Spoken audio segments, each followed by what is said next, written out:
All right. Yo, yo, yo. What's up? What's up? What's up? Give up the ruck. And hello to my fellow revolutionaries. And happy Friday to all of you out there. I know that may not be the case for everyone listening at the moment. It may not be Friday yet from where you are. The Rock? No way. We have a newbie in the stream. It is Mark, and welcome to the stream, Mark. I know you joined us for the Election Day special, and we've had a few people hanging on after the Election Day special. This channel must have come up. Not my first rodeo. Thank you very much.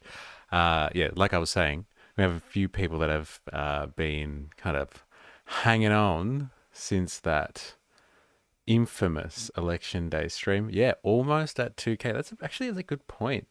Wings with cheese. I think it's actually nice to stop and smell the roses sometimes. But yeah, had a few hangers on since that election stream. So thanks for joining us for the real deal. And for anyone else who's listening, the hardcores go over to Twitch on Tuesdays and Thursdays for the Twitch files. And that's where we get really down and revolutionary. And we say some things that you can't say on YouTube. We look at some stuff that you can't look at on YouTube unless you want to get hit up with copyright issues. So let me just do my usual Friday formalities and introductions. So yes, for all of you, those of you who are enjoying the eve of the weekend, this Friday, you're getting possessed. Yeah, I can't believe I got chopped right as we were talking about, satanic stuff yesterday on the stream. But we get chopped on YouTube too. So it's happens everywhere, apparently. But yes, happy Friday to you. The eve of the weekend being the most sacred time on the calendar of the working class week. A time that is so sacred because it is the one point in the 7-day cycle to which capital cannot touch us and must leave us alone. Ollie Atlas is here to do the roll call just as we're doing our working class introductions for a Friday. Good to see you, Ollie Atlas, as always. And yes, I hope that you enjoy the 2 days of the week where capital cannot touch you. And if you do have to work on those 2 days, you are compensated for that somehow, maybe through penalty rates or some special conditions. But I hope you are definitely compensated for having to work on the weekend. And I would like to say, as always, I would like to pay my respects to workers, past, present, and emerging. It is on your backs that the capitalist system has not only been built, but it survives and will perpetuate on and on. So yes, respects to all the workers that are watching this today. You know who you are. And so in saying that, actually, we're going to extend the formalities today. So bear with me, but I think you're going to like this. And this has come from the Discord. There's a section in the server, a channel that's dedicated to revolutionary music and working class music. And I'm pretty sure it's you, Ollie Atlas, that has put this in there. And so let's have a listen to what was going down, 150 years ago when it came to working class bangers. Okay, working class bangers. And if this doesn't G you up on the eve of the weekend, nothing else will. So let's have a crack.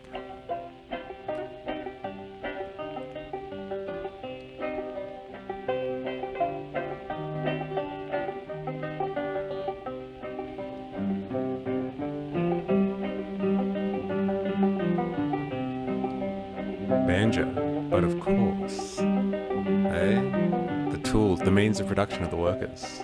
From all of you good workers, good news to you I'll tell of how the good old Union has come in here to dwell.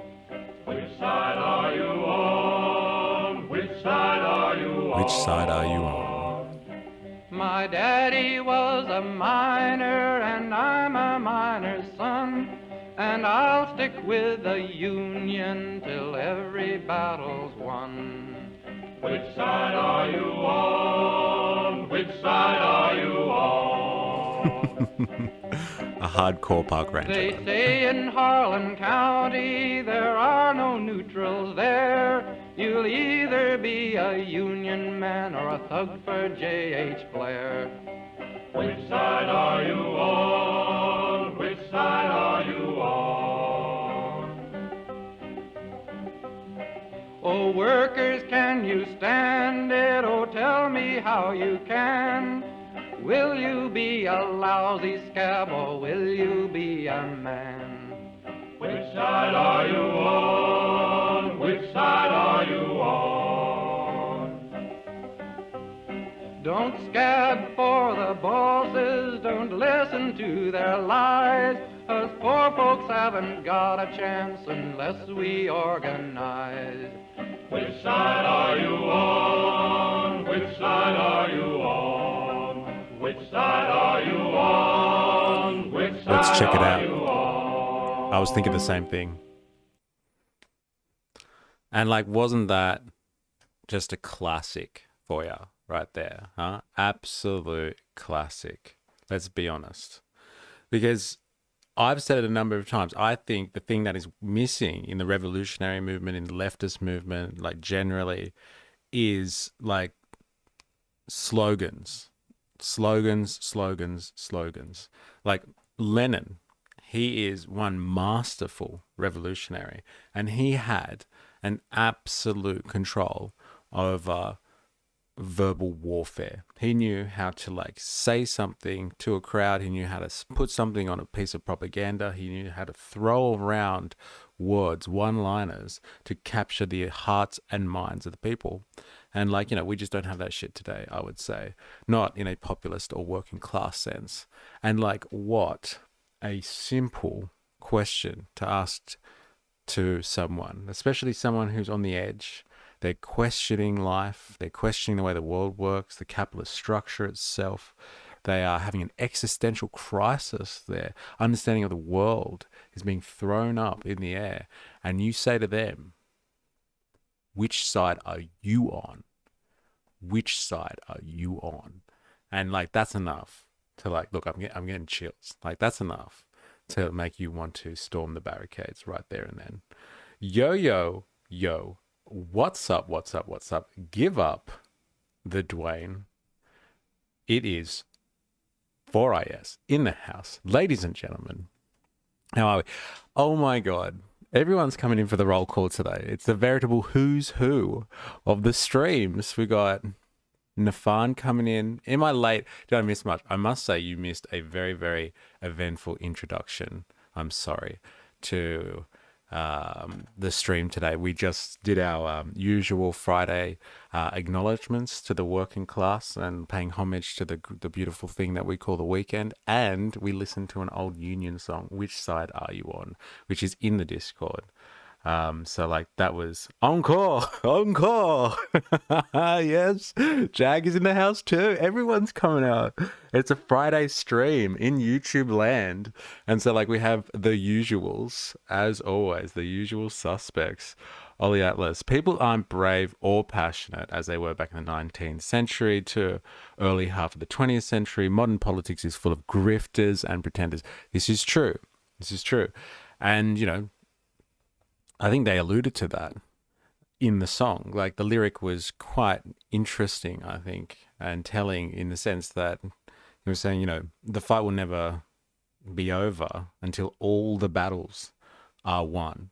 And so like it's an insinuation that like, you know, if you're a working class person and you want to fight against the machine, like, is the fight ever ending? And like, yeah, in a system today where we have a lot of grifters and a lot of pretenders and people that are there to humanize capitalism, and that's really what they care about, like one step in the line of progressivism, one step at a time, as opposed to, you know, revolutionizing the system, which is what we're all here for. It will produce a lot of grifters, a lot of Philistines, and opportunists, as Lenin would say. Again, one of the best revolutionaries in history, I would say. Mark says, I'd say that piece of music existed before the lyrics, meaning the lilt of the song was already in people's cultural mindset. That's a very interesting point. Is this a musical episode? No, but like I just wanted to like pay special homage to the working class today on, like I said, the eve of the weekend, which is our sacred time. We are very religious here in our adoration of the working class, and so we pay homage to sacred days which capital cannot touch us. And like, you know, in a religious vein, we had a hymn that we could all get down to. Phone, you came. You came early. For us, I can tell you it's quite something to be there when ALP win an election and all the young Labor people are listening to Solidarity Forever on full blast. It's interesting, hey, how pervasive this music can be, even for, you know, generations of people 200 years after all this stuff is going down. I have some good revolutionary music. I think I posted it somewhere on the server, but not in the music channel, funnily enough. All the outlets, for example, think back to World War II. A lot of people bravely resisted against fascism throughout Europe, Asia, and Africa. Yes, we were speaking about that in the Discord server recently, me and Wings of Cheese. Like, look at what happened to all the anti-fascists that struggled against the Nazis throughout Europe, fought them back, and then after World War II, they draw a line: communists on this side of the wall, and like free market on this side, and they went through and purged all of the anti-fascists and all the communists that were associated with the anti-fascist movement out of Europe. You know, at the behest of the Americans to bring back the you know, the free market system, of course. But like, yeah, it's and this song would have been like one of the things they would have purged for sure. Anyone singing that, they would have been, you know, taken away, if you know what I mean. Boo, yeah, boo ads and boo. It's not a music episode.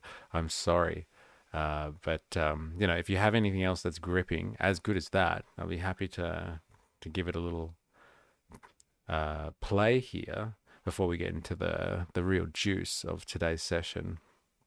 Even after their nations fell. Nafan, round of solidarity forever. Everyone. Well, there we go. We've got some requests coming in. I feel like a DJ today. Pete Bog Soldiers. German English anti-fascist song is right there. Wow. Pete Bog Soldiers. I'll link a song. There we go. Fuck. Maybe this will be a music episode. Mark, you may get your wish at the end of the day. It looks like people want to get down and dirty before the weekend. Before we purify ourselves of our working class obligations. So what am I doing? Am I doing Solidarity Forever? If you want to link me in the Discord, you know what to do. Don't be shy. Put it in the right channel. And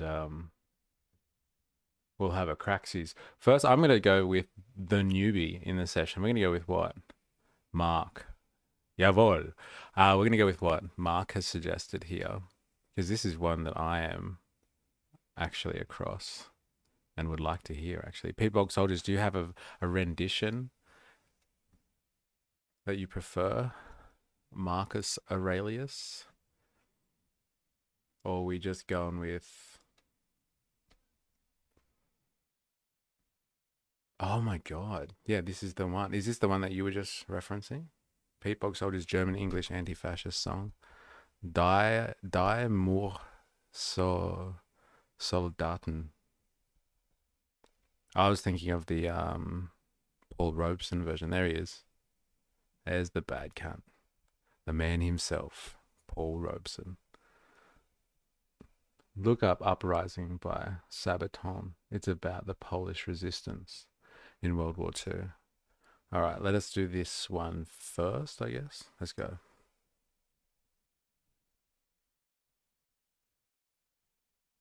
Yeah.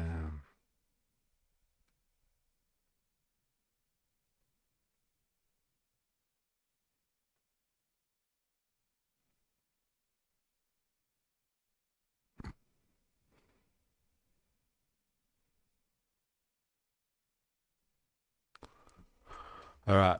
Yeah, I could just realize you guys can't actually see what I'm looking at here. All right, I found it. I found it. Let's go.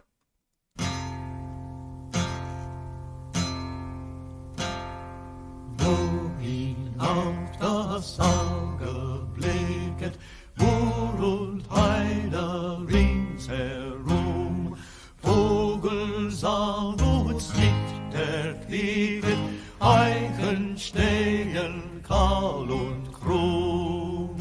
Wir sind die Bohrsoldaten und ziehen mit dem Spaten ins Moor. In the early 1930s, the concentration camps of Germany began filling up with hundreds, then thousands, then hundreds of thousands of Hitler's political enemies.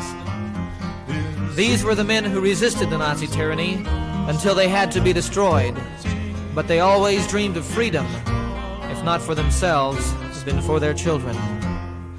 Far and wide as the eye can wander, heath and bog are everywhere. Not a bird sings out to cheer us, trees are standing gaunt and bare. We are the peat bog soldiers, we're marching with our spades to the bog. We are the peat bog soldiers, we're marching with our spades to the bog. Harmonies are amazing. Up and down the guards are pacing, no one can go through. Flight would mean a sure death facing, guns and barbed wire greet our view.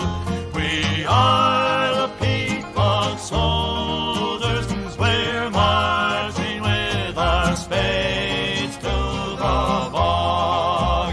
We are the peat bog soldiers, we're marching with our spades to the bog. But for us there is no complaining, winter will in time be past. One day we shall fly rejoicing, homeland dear, you're mine at last. Then will the peat bog soldiers march no more with their spades to the bog. Then they don't see more than nicht mehr mit dem Spaten ins Moor. Woo!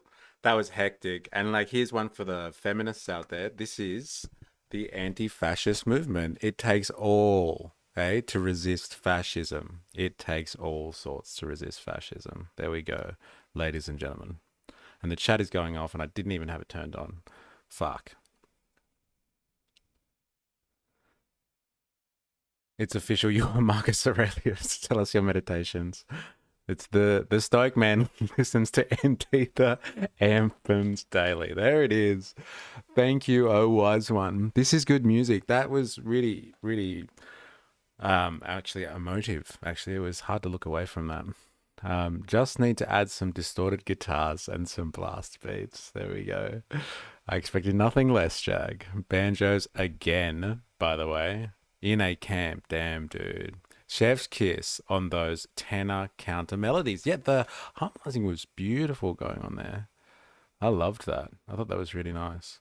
This is a good song in light of the podcast recording we did last night, MysterE. Yes, it is, isn't it? Hey, fight for freedom gets your heart racing. It does. And like, you know, it reminds you of something. And like in light of Victory Day, which was just last week, the celebration that they do in Europe and around the world, let's be honest, to celebrate the end of World War II, or the surrender of the Nazis, And like it doesn't happen in the Anglophone world. I don't know why it is the case that here in English speaking countries, I'm not sure what the UK is like. Maybe someone, if they're affiliated with the UK, can tell me, but I don't know why we don't celebrate Victory Day, because, you know, it is a monumental achievement to collective action. Liberal society, liberal democratic societies getting together with, you know, Soviet, I guess you would call them communist societies, to bring down the threat of fascism that was going to take over the world. There is a VJJ Day 2 on the 15th of the 8th. But yeah, I don't know why we don't celebrate that. It's such an important occasion. And I think it's got to do, like, this is my long-range conspiratorial Victory Day over Japan. Okay. And here's my long-range conspiratorial tinfoil hat suspicion for you. They don't do the whole Victory Day celebration in the English-speaking world because, like, they don't want to actually bring out any of the emotion that comes with recognizing anti-fascist struggle and the alliance between the, you know, the capitalist nations that were anti-fascist and the Soviets. So the marriage between communism and the free market societies to bring down the fascist horde. They didn't want to acknowledge any of that. They don't want to acknowledge any of that history. And so, like, you have people around the Western world now that really embrace and celebrate fascism like it was this long gone thing from the past, and it's been completely alienated and disconnected from, like, you know, the reality of its imminent threat to, you know, the 21st century society. And, like, you know, etching this stuff off and out of history books doesn't do us any favors, I would say. The Brits do celebrate V-Day, but they mark Remembrance Day more. And it's like we're expected to celebrate our sacrifice for the Imperium. Yes. Yeah, I guess the Victory Day over Japan would be a big thing for the Americans too, right? Because, like, the Japanese were the excuse to enter into the war in the first place, right? Like the Great South Park Pokemon episode, Bumpo Haba. All right. Unless anyone else is itching to get something done, I think we might move on to the theme of today. Now we have got 2 requests in there. Let's have a look. Why the fuck not? It's Friday, eh? Why the fuck not? Open a new tab.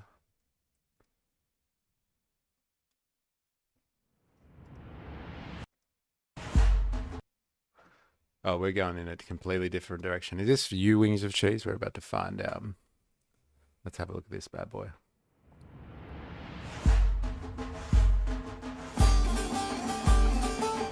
Is this the Rojava stuff? Is this in northeastern Syria?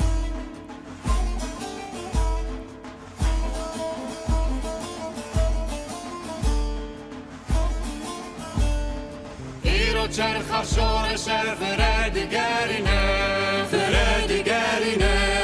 لقدن جیهانه دنگ لرزینه ایرو چرخ شورش فرادگرینه لقدن جیهانه دنگ لرزینه دستار پرولتاریا هورده هرینه تدخوري ونوكران جقادة هلتنا دستار برولتاريا هورد هارنا تدخوري ونوكران جقادة هلتنا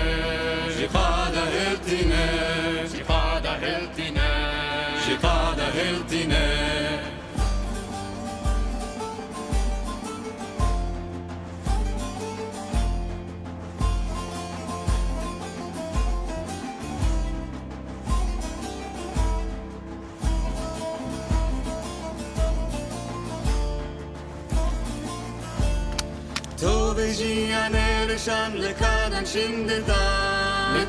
şimdiden Symbala şaktıdan bir denge partizan Tovejianer shan lekadan şimdiden Symbala şaktıdan bir denge partizan Helen baya herikan Cınav dileçiya Rabun serpiya Jindan Kurdistan Helen baya herikan Cınav dileçiya Rabun serpiya Jindan Kurdistan Rabun serpiya Jindan Kurdistan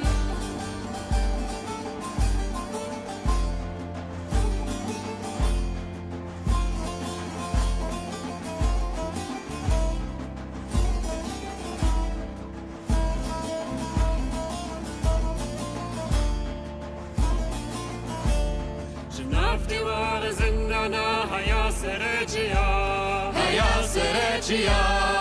Hilin ala so berkhwedanjiyan Nafti var zindana haya sereciya Hilin ala so berkhwedanjiyan Eruna hiribete da khwina shahida Ribere meye sero gajala Eruna hiribete da khwina shahida Ribere meye sero gajala Ribere meye sero gajala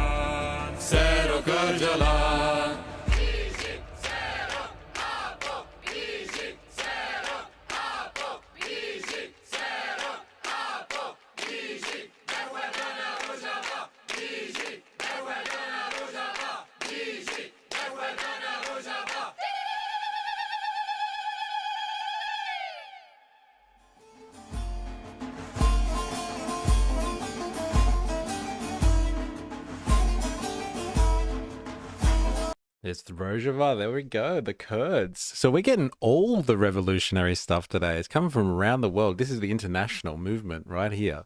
And like, very interesting again, the resistance fighters, very female dominant, not shying away from that as part of their culture at all. This is crazy. So what have I missed? MysterE is revolving the revolution. Yeah. Keep it flying, keep it coming. Yeah, northeastern Syria. Listen to the mixing in all this. It's all voices. Balancing male and female leads too. Call and response, musical structure, very military, working song. And the lyrics too.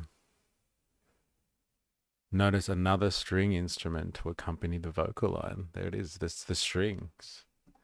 It is the instrument of the people. It is our means of production right there. I think there was another one. Oh, there's a few. Here we go. Might have to rename what this YouTube. I have to rename this YouTube stream. We've got Pius. Jackpot, I'm pretty sure that's Ollie Atlas. That's your pseudonym on Discord. Let's check out what you've got. Oh, boo ads. Under the weather? Soldier on with Hey, Codral Day we just Night, had like a Holland pretty Blue tablets, hardcore 48. anti-capitalist theme going on there. And here we have bombarded by capitalist advertising. Boo. So this is a Irish liberation song. I'm assuming? Is that what it was? No? No, there's Irish stuff down. Oh.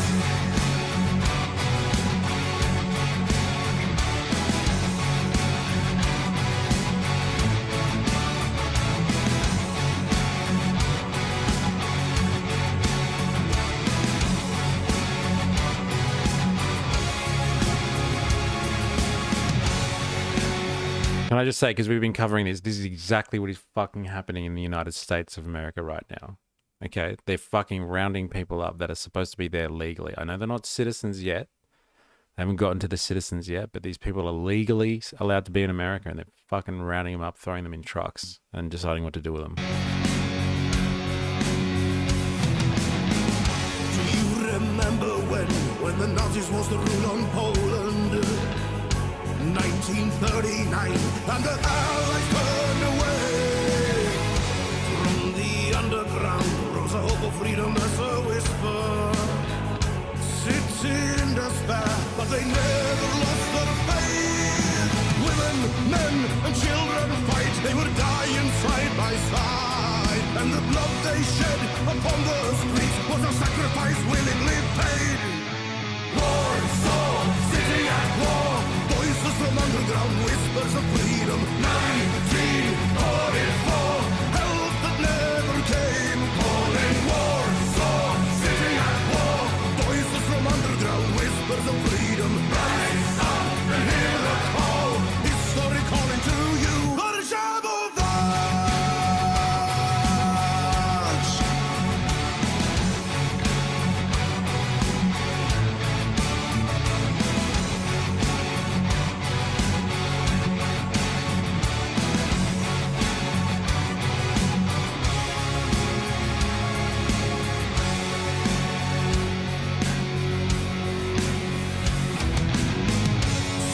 Soul and heart in accordance with the old traditions. 1944, still the Allies turned away. Fighting street to street in a time of hope and desperation. Did it on their own and they never lost their faith. Women, men, and children fight, they were dying side by side. And the blood they shed upon the streets was a sacrifice willingly paid. Warsaw, city at war, voices from underground, whispers of freedom. 1944, help that never came. Calling Warsaw, city at war, voices from underground, whispers of freedom. Rise up and hear the call, history calling to you.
It is well produced. Fuck, it's so good. And look at his armor, it's sick.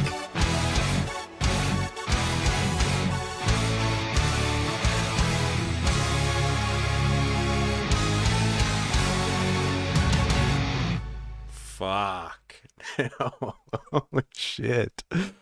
Inappropriate, those wounds might get infected. Yeah, I was wondering where they were going with that. But like they were resistance fighters to the end and they died together. So, yeah, some good old power metal. I thought you would appreciate it, Jag. Actually, I expected that to come from you, Jag. Let's be honest. All right, so Nafan. So like this is an Irish rebel song we got going on next. All right, let's do this. Let's see if the capitalist machine gives us ads. No. All right. So has anyone got a backstory for this one, Nafan? Have you got a backstory for this? Is this the something to do with the what? Maybe they've got a backstory here. Nah. It's just a rebel song. We'll find out what part of history this is from. It's the IRA anthem. Okay. I was born on a Dublin street where the Lyle drums did beat. The loving English feet they walked all over us. And every single night when me da would come home tight, he'd invite the neighbours out with this chorus. Come on, shibboleth and tans, come out and fight me like a man. Show your wife how you won medals down in Flanders. Tell her how the IRA made you run like hell away from the green and lovely lanes of Kilshandra. Come, let us hear you tell how you slandered great Parnell when you taught them well and truly persecuted. What are the sneers and jeers that you loudly let us hear when our leaders of 16 were executed? Come on, shibboleth and tans, come out and fight me like a man. Show your wife how you won medals down in Flanders. Tell her how the IRA made you run like hell away from the green and lovely lanes of Kilshandra. Come tell us how you slew them all Arabs 2 by 2. Like the Zulus they had spears, a bow and arrows. Oh, bravely you faced one with your 16-pounder gun, and you frightened them damn natives to the marrow. Come out, shibboleth and tans, come out and fight me like a man. Show your wife how you won medals down in Flanders. Tell her how the IRA made you run like hell away from the green and lovely lanes of Kilshandra. The time is coming fast, and I think this day is near when he's shown in traitor he will run before us. And if there'll be a need, well, our kids will say Godspeed with a verse or two of singing this fine chorus. Come out, shibboleth and tans, come out and fight me like a man. Show your wife how you won medals down in Flanders. Tell her how the IRA made you run like hell away from the green and lovely lanes of Kilshandra. Come out, shibboleth and tans, come out and fight me like a man. Show your wife how you won medals down in Flanders. Tell her how the IRA made you run like hell away from the green and lovely lanes of Kilshandra.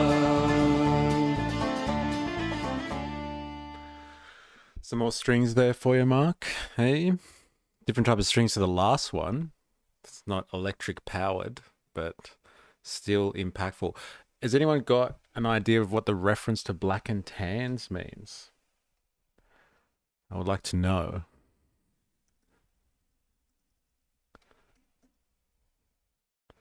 What are black and tans? Black and tans were constables recruited into the Royal Irish Constabulary. Constabulary, I should say that right. As reinforcements during the Irish War of Independence. Okay, so that's got to do with their uniform then. Yes. Black and tans. The dogs. Ah, there we go. That's what they look like. Okay. Interesting. That's what they look like, boys. And ladies, sorry. Resistance fighters of all ilk. We'll take it. It's the uniform of the British Army. Okay. These songs are fucking catchy. Very inspiring. Yes. Hey, like a good slogan, like a good resistance tune. It's gotta be catchy. And it's half beer cocktail. Unite Ireland. What have I missed else? No. Pale ale and stout. Interesting. What do we do here? What do we have in New South Wales? We'll use an old and a new. So half dark and half I don't know, what is it? Just a lager, I guess. And we got one last one, I think from Nafan as well. Let's go with this one. This one seems to be a mood change just by the look of it, but I could be wrong. Looks can be deceiving. Let's have a look-sees here. So, Mark, you got your wish. This is a musical episode. And it's all revolutionary music, too. So what is this? Tom Leroux? Is that right? Am I saying that right? Werner von Braun. And this is the guy that wrote the book, right? That you were talking about. Let's have a look. Wrote this tune. And called it The Suspense. Werner von Braun.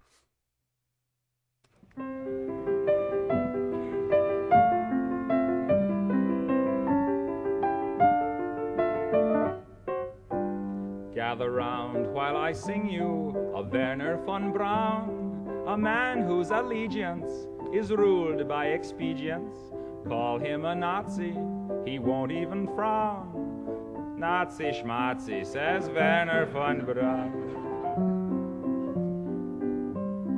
Don't say that he's hypocritical, say rather that he's apolitical.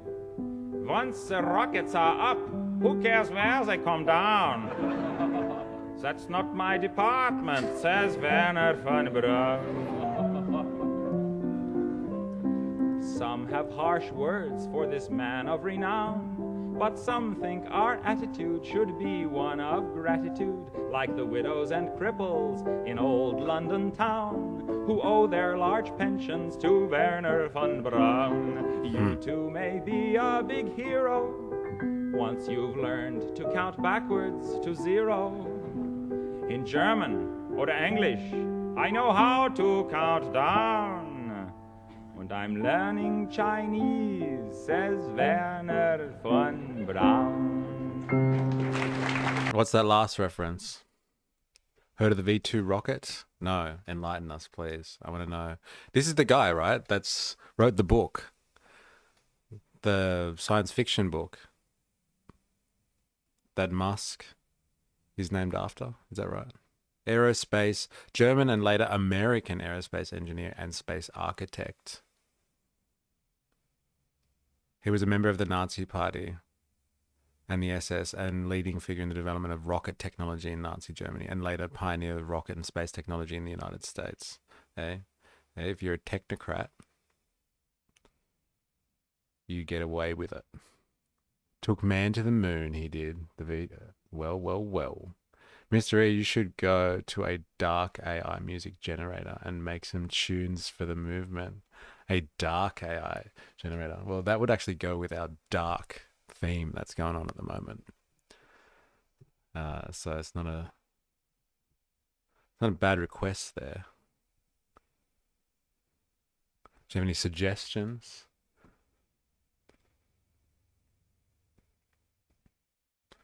We're going to do another one.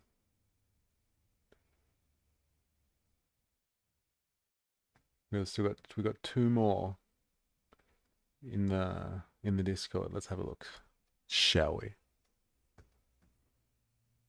Try Suno, maybe. All right, let's do that. Does ChatGPT have an audio generator? I don't think so. It's got visual, definitely, and they're getting pretty good at those old visuals there. Old ChatGPT, quite realistic now.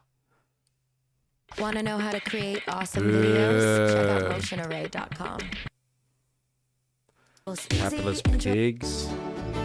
Pinky boots. Irish rebel song. Here we go. I drove my Saracen through your garden last night. Sing up the round. I kicked your front door down around at midnight. Sing up the round. Something's telling me, boy, you're avoiding me. And when I find you, you will go for your tea. Oh, I've got a brand new shiny helmet and a pair of kinky boots. I've got a lovely new flak jacket and a lovely khaki suit. And when we go on night patrol, we hold each other's hand. We are the British Army and we're here to take your land. My good friend Bertie, he's in the UDR. Searching for weapons, he will go near and far. Up around by Kappa, you'd never find him there. Oh, the only gun he'd get there is an Armalite in his ear. Oh, I've got a brand new shiny helmet and a pair of kinky boots. I've got a lovely new flak jacket and a lovely khaki suit. And when we go on night patrol, we hold each other's hands. We are the British Army and we're here to take your land. My good friend Trevor, he's in the RUC. I see. But now they've handed him his redundancy. I see. The folks along the border won't be seeing him anymore. That provost sniper will be missing him for sure. Oh, I've got a brand new shiny helmet and a pair of kinky boots. I've got a lovely new flak jacket and a lovely khaki suit. And when we go on night patrol, we hold each other's hands. We are the British Army and we're here to take your land. My good friend Nigel, he's in the SAS. Oh yes. He said that change is just as good as a rest. Oh yes. But now they've gone and posted him way down to Crossby Glen. He wishes to blazes he was back in jail again. Oh, I've got a brand new shiny helmet and a pair of kinky boots. I've got a lovely new flak jacket and a lovely khaki suit. And when we go on night patrol, we hold each other's hands. We are the British Army and we're here to take your land. My good friend Sammy, he's in the DUP. I see. An outstanding member, as all the world could see. I said go up to Donegal if you want to have some fun. He said I'll take a run there if I have nothing on. Oh, I've got a brand new shiny helmet and a pair of kinky boots. I've got a lovely new flak jacket and a lovely khaki suit. And when we go on night patrol, we hold each other's hands. We are the British Army and we're here to take your land. And there is only one. I'm alive. Well. Yeah, the lyrics are funny as fuck. It was banned in the UK, so there was a group that parodied it with a Combine Harvesters song. Two old revolutionary songs stream. Good old folk songs. Irish accent is the best English accent. Yeah, it's up there. It's pretty good. Almost as good as an Aussie accent, Jag. Don't forget that. The teddy bear sounded a bit like Alex Jones.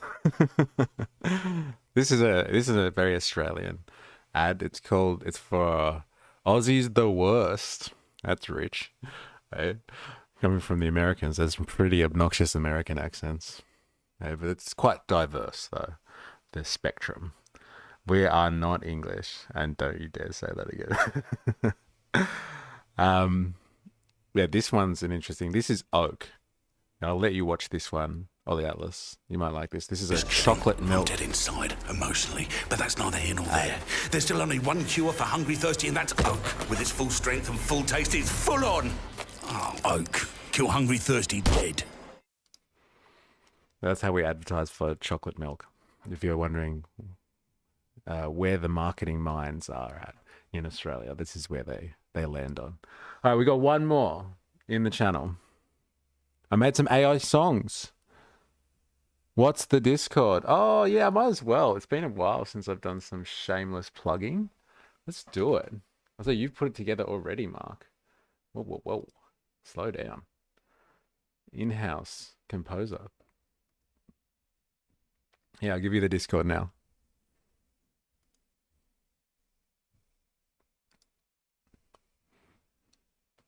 Here it is.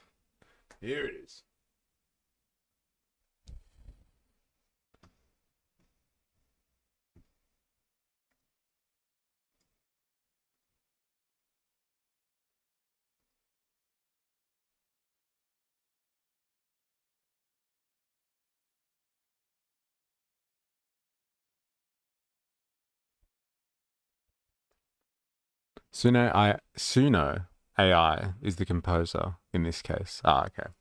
Somebody had to click the button. And that's the trajectory of, you know, the working class, the laboring people out there in a capitalist society. We will end up just monitoring the machines, clicking the buttons, etc., etc. That is our lot in life, to mine the machines for the capitalist class. So you did your job by clicking the button. Whatever happened to advertising in America? When I went to England, it was so much funnier. People pay a lot of attention to, is it Super Bowl ads though, I think? Like even like Australians, the world gets excited when there's Super Bowl ads, like excited about ads.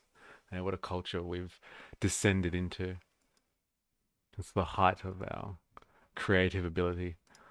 Marcos is in the house.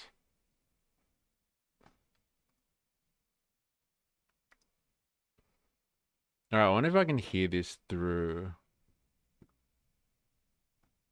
I probably can't. That'd be right, wouldn't it? Let's have a listen. Let's see what AI thinks revolutionary music is. I think it's safe to put the thing up here because it doesn't matter.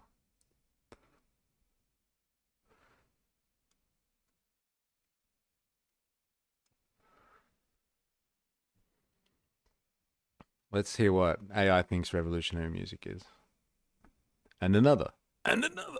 Raise the fist. Well, it's got vocals? Get fucked. Sorry, slow down. Is this actually, like, it's got the vocals too? Is that what's going on here, Mark? Is this legitimate? I've heard AI backing tracks before, but it's got actual lyric. Oh my God. Fuck. Ladies and gentlemen, if you thought you had time to appreciate music before the AI onslaught, you don't have time no more. The prompt was this: write a revolutionary anthem for MysterE's working class pro-union movement, electronic rap, old school. Trick, kick, drums, military. Holy shit. Yeah. Bass thumping heavy, synth lines electric, kick drums militant, vibe gets eclectic, laser sharp focus, the system infected, old school rap grooves, rebellions project, hands raw from the struggle, building brick by brick, they stack cash on our backs, playing the same old trick, sweat stains the earth, yet they feast on the bone, corporations be kings, but the workers the throne, chains get shattered when we form the line, from the picket to the podium, stars gonna shine, unite and ignite, revolution divine, raise the fist, every working soul combined. Machines hum the rhythm, they thrive from our grind, but we the heart and soul, backbone of the spine. They profit from the hour, steal our dusk and our dawn, but together we'll rewrite the script they've drawn. Pulse in the speakers, beats grow intense, sirens in the sense, tension immense, voices of the masses sing justice immense, from the factory floors to the picket fence. Factory floors to the picket fence. That's so good. Unite and ignite, revolution divine, raise the fist, every working soul combined. Is this Baron Trump? Andrew Tate on the beat. It's pretty fucking wild, man. It's pretty fucking wild. It's pretty good too. Holy shit. Dude, you haven't heard all the slop music yet. Hold up, I'll send you my fave. Oh, that was sick. It's a good producer as well. Damn. AI. That's fucking mental. Is it like copyrighted as fuck though, Mark? Like you can't use this for commercial purposes, I'm assuming, right? Rise Together. I'm going to go with Rise Together. We need to use AI to make Ben Shapiro make anti-capitalist rap. Or Alex Jones. No, Ben Shapiro. That would be hilarious. You can't release it yet. Yeah, I'm sure you can't. Fucking capitalist dogs. Do it, Wings of Cheese. I have to pay for an account.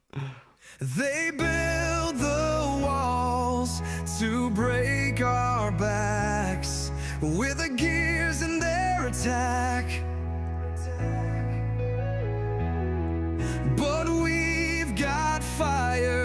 they can't contain. Together we rise through the chains. Raise your voice, let the thunder roll. We are many, we are whole. Butt rock revolution. Is this country? It sounds a bit like it. It's pretty good. Together we're more than just a name.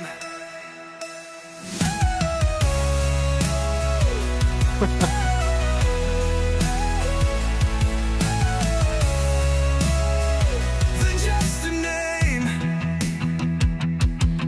They own the gold. Yeah, it's a bit inspirational, isn't it? I love it. So what's this? Is this actual slop? This is AI slop, is it? Let's hear what AI slop sounds like. At Mecca, we have 2,278 of the world's best skincare products. Do you? You fucking better. Excuse me, motherfucker, I ain't got all day. It's not rocket science, bitch. We're just ordering a fucking sandwich. Just pick a bread, make it quick. Pick a meat, some fucking cheese. Or suck my dick. You're gonna learn a lesson in this delicatessen. You're gonna learn a lesson in this delicatessen. That's fucking hilarious. So they prompted it like, just make a mad tune about going and ordering a sandwich, eh? In a disco style.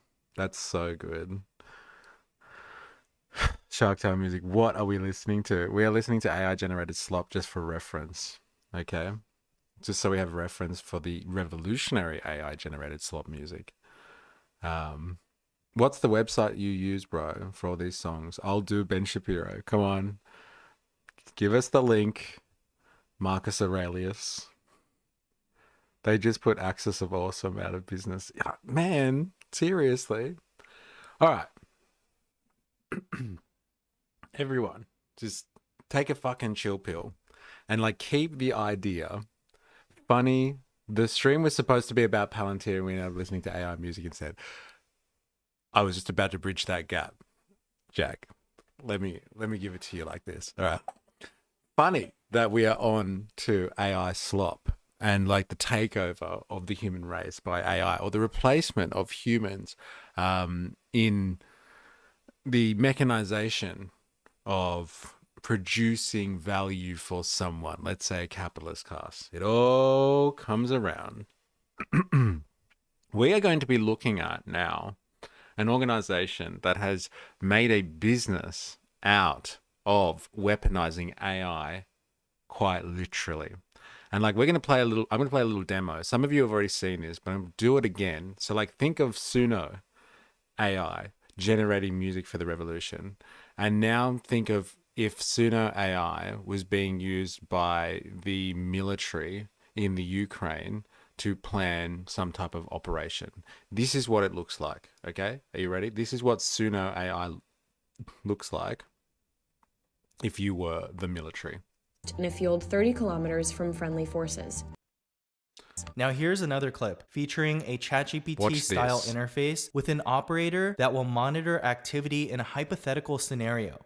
We start with a military operator, responsible for monitoring activity within Eastern Europe.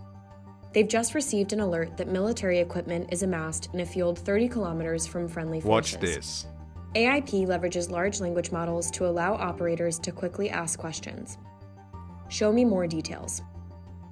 They ask what enemy units are in the region and leverage AI to build out a likely unit formation. What enemy military unit is in the region? It's like using ChatGPT. Our operator requests warfare. additional imagery to build a more complete picture of the potential enemy equipment on the ground. Task new imagery for this location at a resolution of 1 meter or higher. AIP surfaces the option to deploy a nearby drone to collect video. Task the MQ-9 to capture video of this location.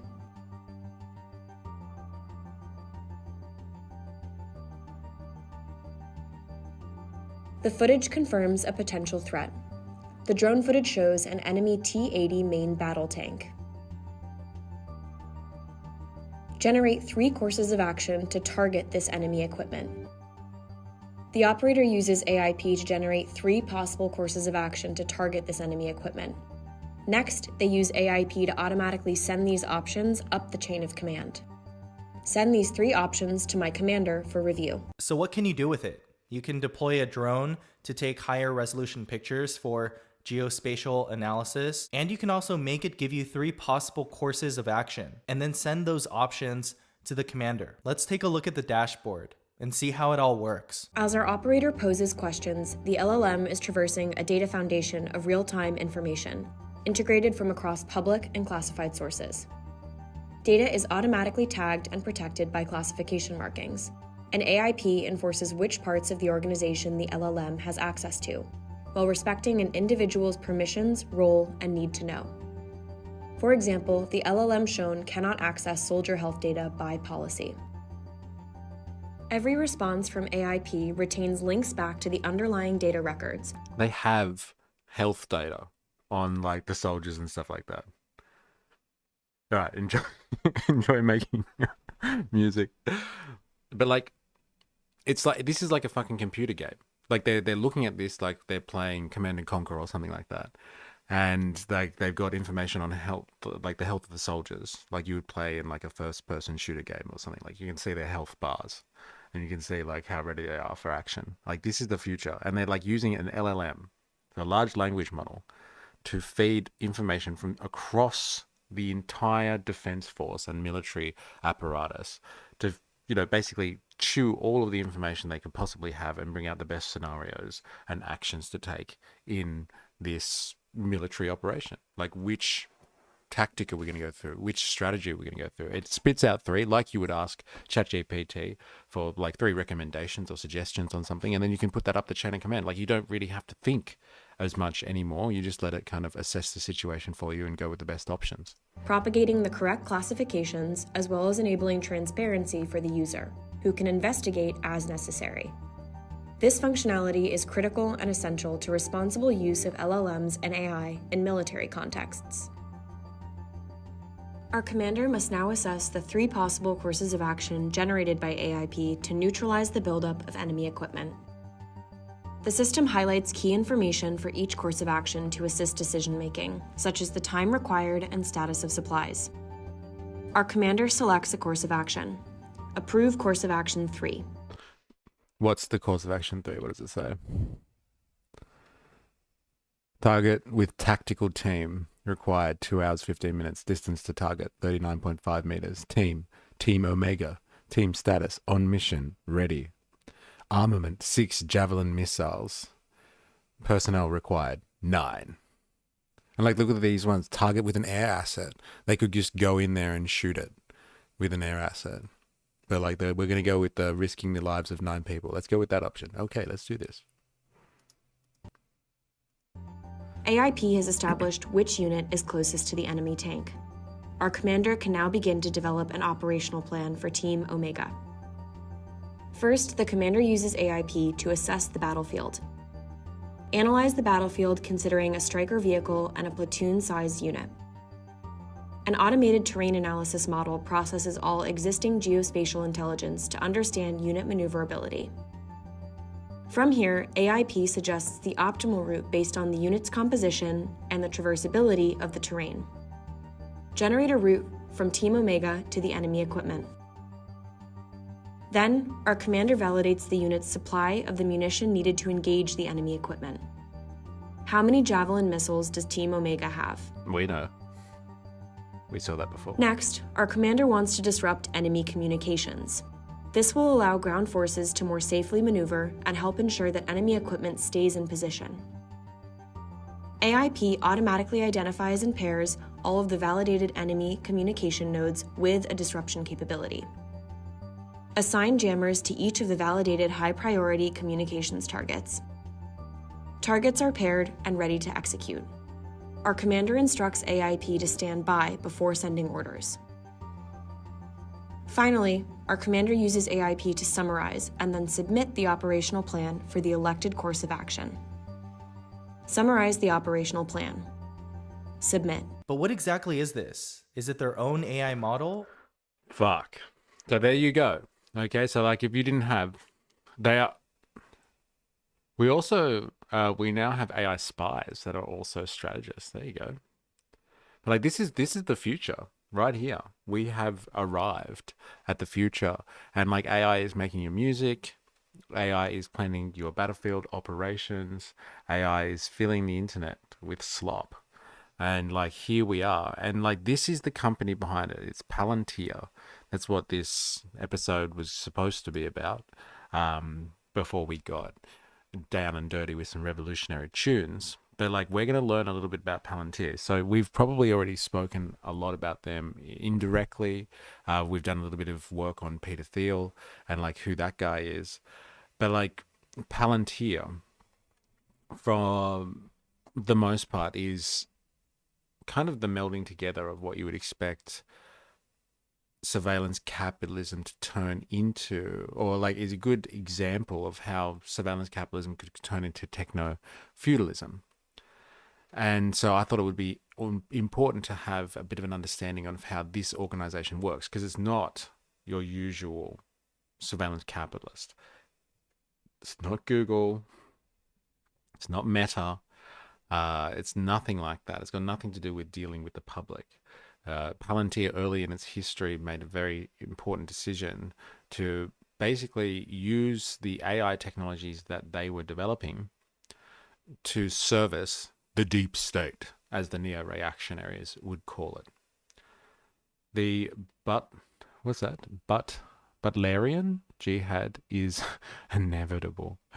And so like they're completely married to being a capitalist, I guess you would say, who provides their services only to deep state organizations. So in the neo-reactionary sense, deep state, that is. So like any government bureaucracy that needs a little bit of assistance in profiling populations, whether they be enemy populations or populations at home, it doesn't matter. The spice, yes, it's really like June or something like that, the way that they're interacting with these things. It completely detaches you from the real world.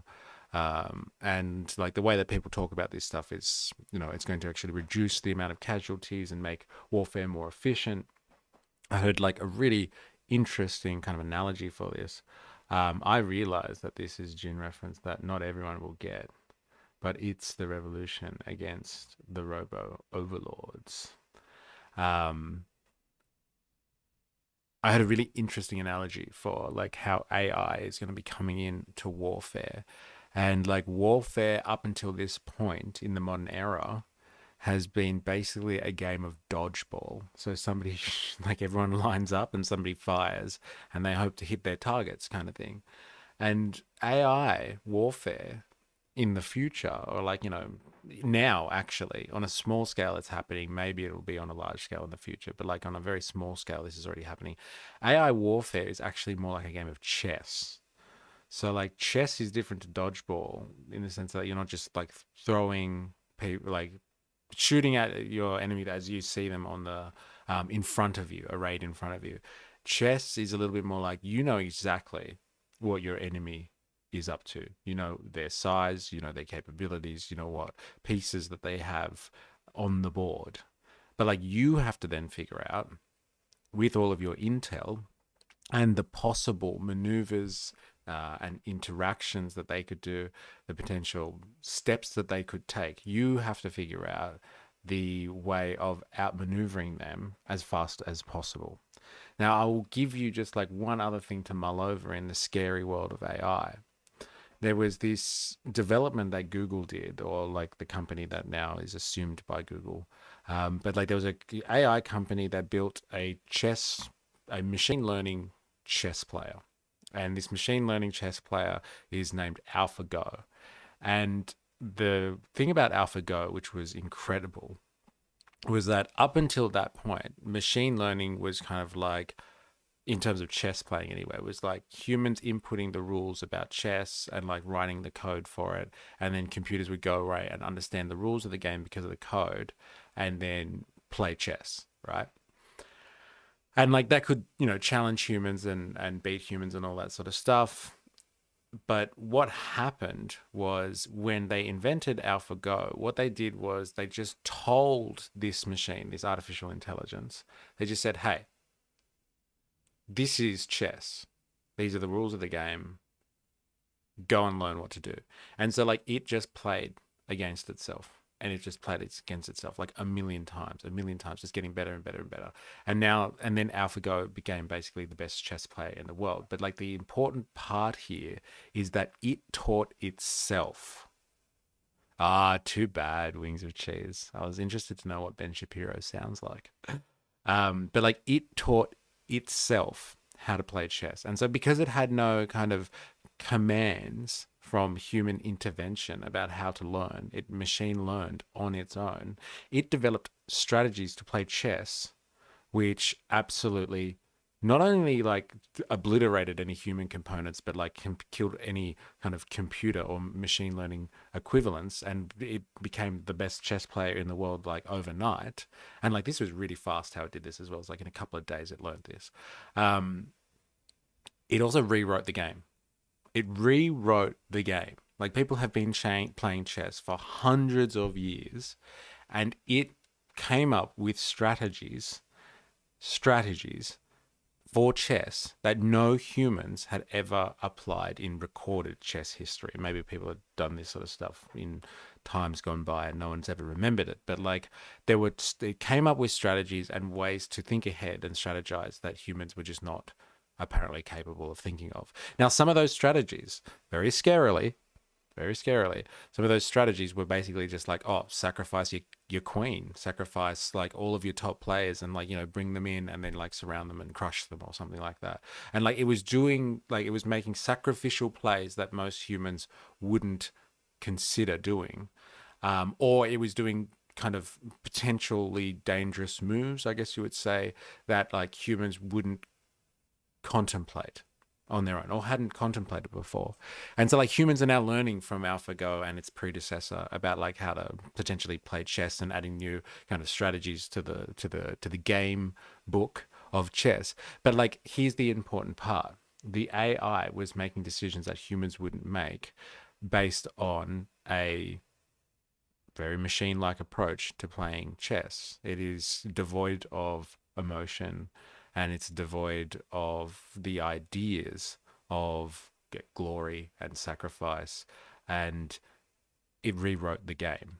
So it is important to note that once you start infiltrating society with AI systems, like what we're going to see with Palantir and stuff like that, like we needed more lessons in being heartless. Yeah, I know, right?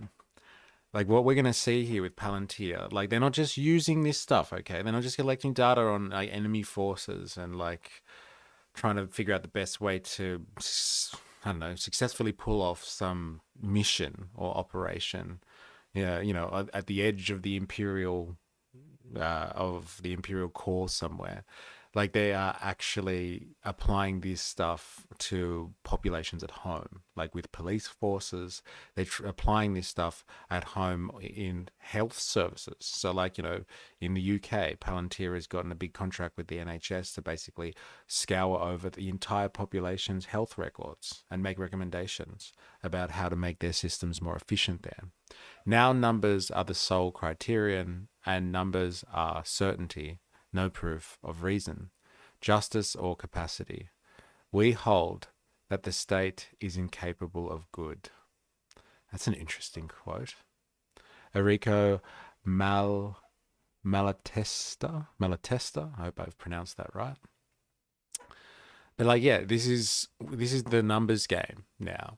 And like, if you're just feeding all of this information into an LLM, and remember, the core principle of AI and like these type of AI systems is like the decisions, the results that you get from AI is only as good as the data you give it. Remember that. And like this stuff is riddled with biases. Like we looked at that example from the AI Bill of Rights that the Americans had put out. We read like the report, myself and 4AS, and like looked at their recommendations. And one of their recommendations is about policing and like the biases that are in the data that is training the algorithms used to send out cops to like go after certain people. And like not only is the data biased because like, you know, it's from like they're getting information that is outdated now, but like it also just picks up on trends. And so like if the police have systematically had to go out to a certain area, the crime might not actually be there anymore. The crime might have moved on. But like if it's been out to a few areas, it starts to profile areas, locations, and personality types, and starts to send out cops on patrol in areas that like might not have any real correlation with any crime anymore. But because this is being processed by a machine who's just looking for trends and patterns in data, then like we're sending out cops to areas now that is based on the machine's best available data. And so this is changing policing, this is changing warfare, this is going to be changing the way that we govern ourselves in terms of the welfare state. And like for many lefties and many people that think that like, you know, humanizing capital is the answer, the welfare state is a huge thing. People fight and die over things like, you know, Medicaid and Social Security and the pension. People will literally fight and die over that sort of stuff. Like that was the terms of agreement after World War II. The working classes of the world were like, all right, we died en masse for you capitalists to have your little showdown. Now we've restored order, we've restored balance to the force. The forces of the evil axis has been crushed. Now give us some benefits, give us the welfare state kind of thing. And like that is going to be now administered by AI. Like, you know, Nafan said, like we needed any more lessons in being heartless. And like we needed any more number crunching in the world of administering services. But this is what is coming. And so like, let's have a look at the history of Palantir, because these people are like writing the book on how the government is integrating AI into the services it provides. So, you know, the social contract, like we're all supposed to be, you know, what's the word? Good citizens, let's just say. We're supposed to be upstanding citizens. And like we follow the law, we pay our taxes, and like we add to the, you know, the machine and do our role. But like in return, we get services from our government. We give sovereignty to the nation state to, you know, protect our interests and like kind of take care of us as we have contributed back to society. And like this is going to be administered very much soon, like in a totality sense by AI. And it's AI that is controlled by corporations. That's the thing. There is no ownership of the means of production on a nationalized scale. There's no ownership of this means of production for you, people, in your interest. This is done for profit and for total control by some nefarious organization like Palantir. So let's just keep that in mind. And Vietnam vets were shamed for losing a war that was never just to begin with. It was never just to begin with, and often became homeless. Also, isn't Palantir the AI used in Gaza targeting info? It is. So like the strikes that they've been doing, you know how like you hear reports on a daily basis and they're just like, oh yeah, they've just hit a building, they've hit a hospital, they've hit an area, like an encampment, because they believed that Hamas was hiding in there, and like the reports just come out and it's just like, yeah, they've just killed, you know, 20 citizens, 50 citizens, because like they believed Hamas was in there. That is because Palantir's AI system was crunching as much data as it could and was just like, that building over there, that's likely, from what the understanding that we've got, the information that we've got access to, that's where a Hamas target is sitting. And so they're just like the Israelis were just like, bang, hit that building. And they don't care. They don't care. Indiscriminate, my God, indiscriminate. And it's just like, this is what the data suggests. Let's go with that one.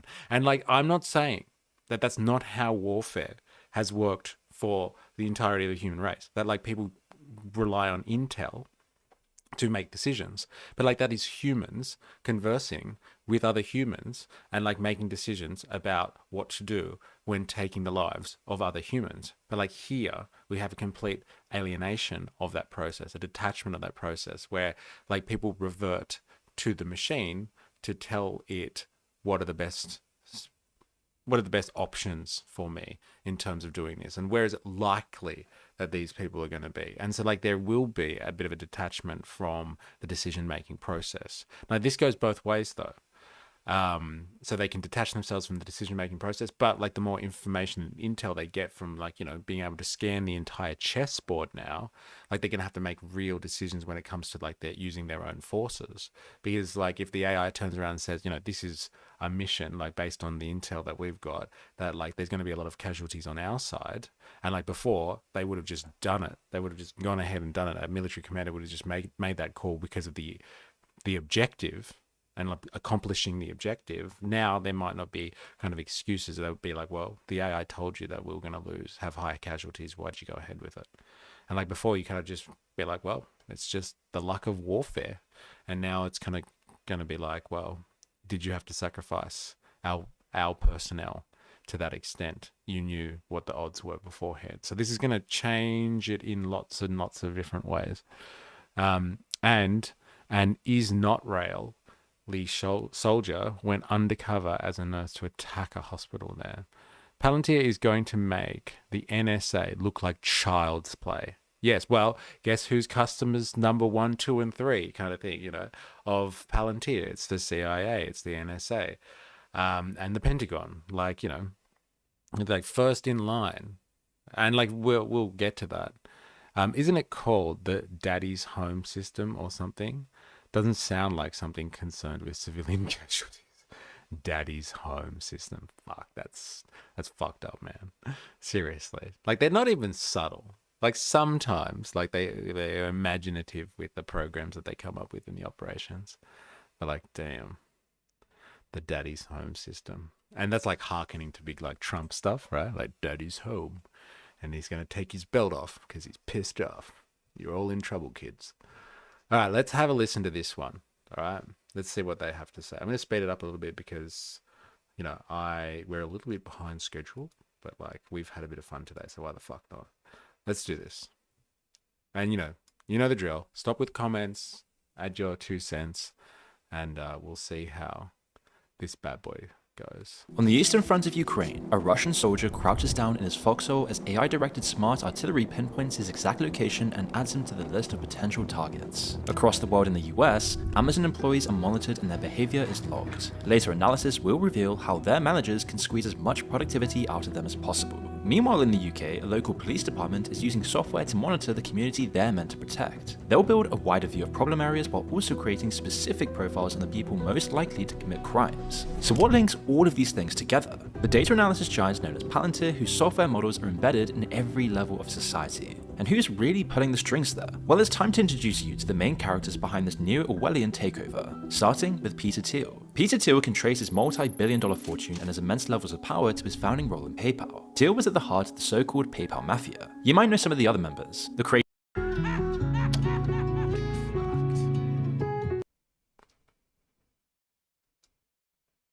of LinkedIn, the co-founders of YouTube, the CEO of Yelp, or even Elon Musk. Now, lots of future technocrats involved with PayPal learned key lessons at the company, lessons which taught them how to make far more money from their own endeavors later on. As the one CEO of PayPal and one of its biggest shareholders, Thiel was a central figure and he was no different. Of course, Thiel has been well known as a visionary investor for quite some time, with a lot of his reputation coming down to how he was the very first person to invest in Facebook. His $500,000 angel investment was estimated to have been sold for over $1 billion when he finally left the company. However, for years, Thiel was also certain that underwater homes were going to take off, and he put millions into companies pushing these pipe dreams. So they weren't all winners, as you'd expect. But at PayPal though, Thiel learned about the importance of data and data analysis. You see, it all revolved around one of the biggest problems for PayPal when they were just getting started: fraud. A former marketing director called Eric Jackson wrote that the company was losing $2,300 every single hour to fraud at one point in its rise. At first, the company used the same methods as traditional banks to try and stop it, but the international, digital, and instant nature of the service they offered made this untenable in the long run, and so they needed some Silicon Valley innovation. One new method was the early adoption of what we now know as capture technology.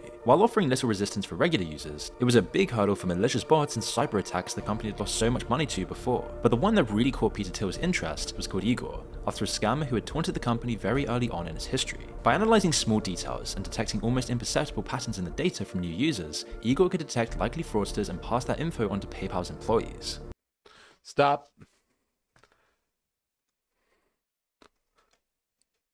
I want to get on some more information about this. Hello.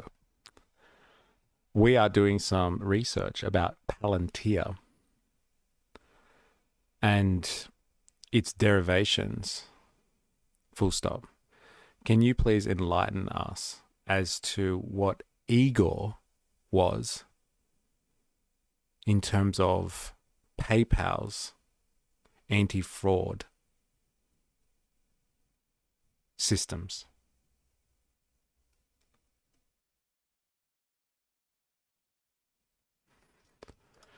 Igor was an internal name used at PayPal during its early days to refer to part of its anti-fraud detection system. It often referenced in discussions about the origins of Palantir technologies because some of the core ideas and personnel behind PayPal's fraud detection infrastructure, including Igor, helped inspire Palantir's development.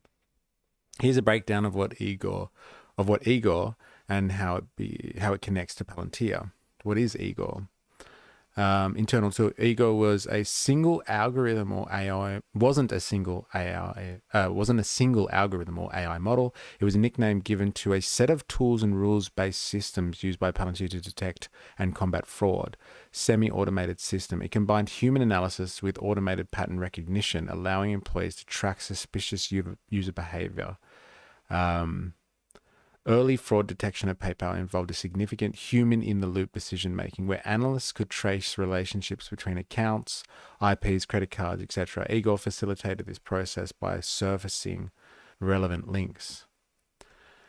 From reactive to proactive, Palantir's founders, especially Peter Thiel and Alex Karp, wanted to take the human-machine symbiosis of Igor and scale it to intelligence, military, and government applications. Data implications. So just as Igor helped make sense of disparate data points at PayPal, Palantir's platform like Gotham and Foundry, like the nods to like fantasy, sci-fi, comic culture and all that sort of stuff is crazy, are destined to fuse large data sets to help analysts investigate complex issues like terrorism, fraud, and cybercrime.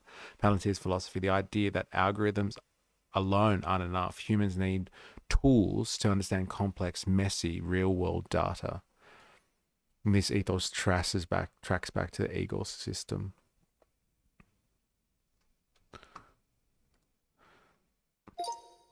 As if you were describing to a 12-year-old, how did the Igor system work?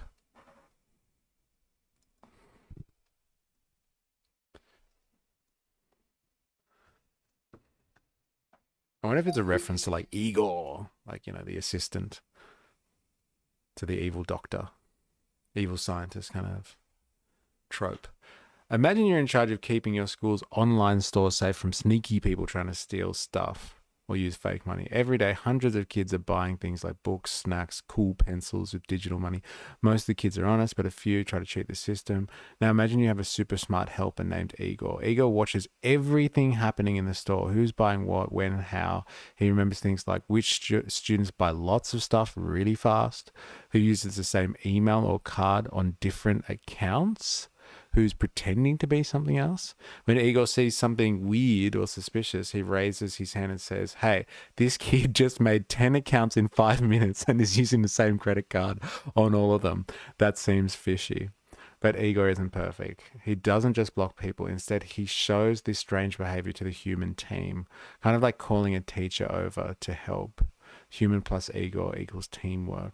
So this is this kind of ideology, I guess, about like integrating and allowing humans to have massive data analytical systems that can like process just exorbitant amounts of data in like, you know, milliseconds to allow humans to make better decisions. But Ego isn't perfect.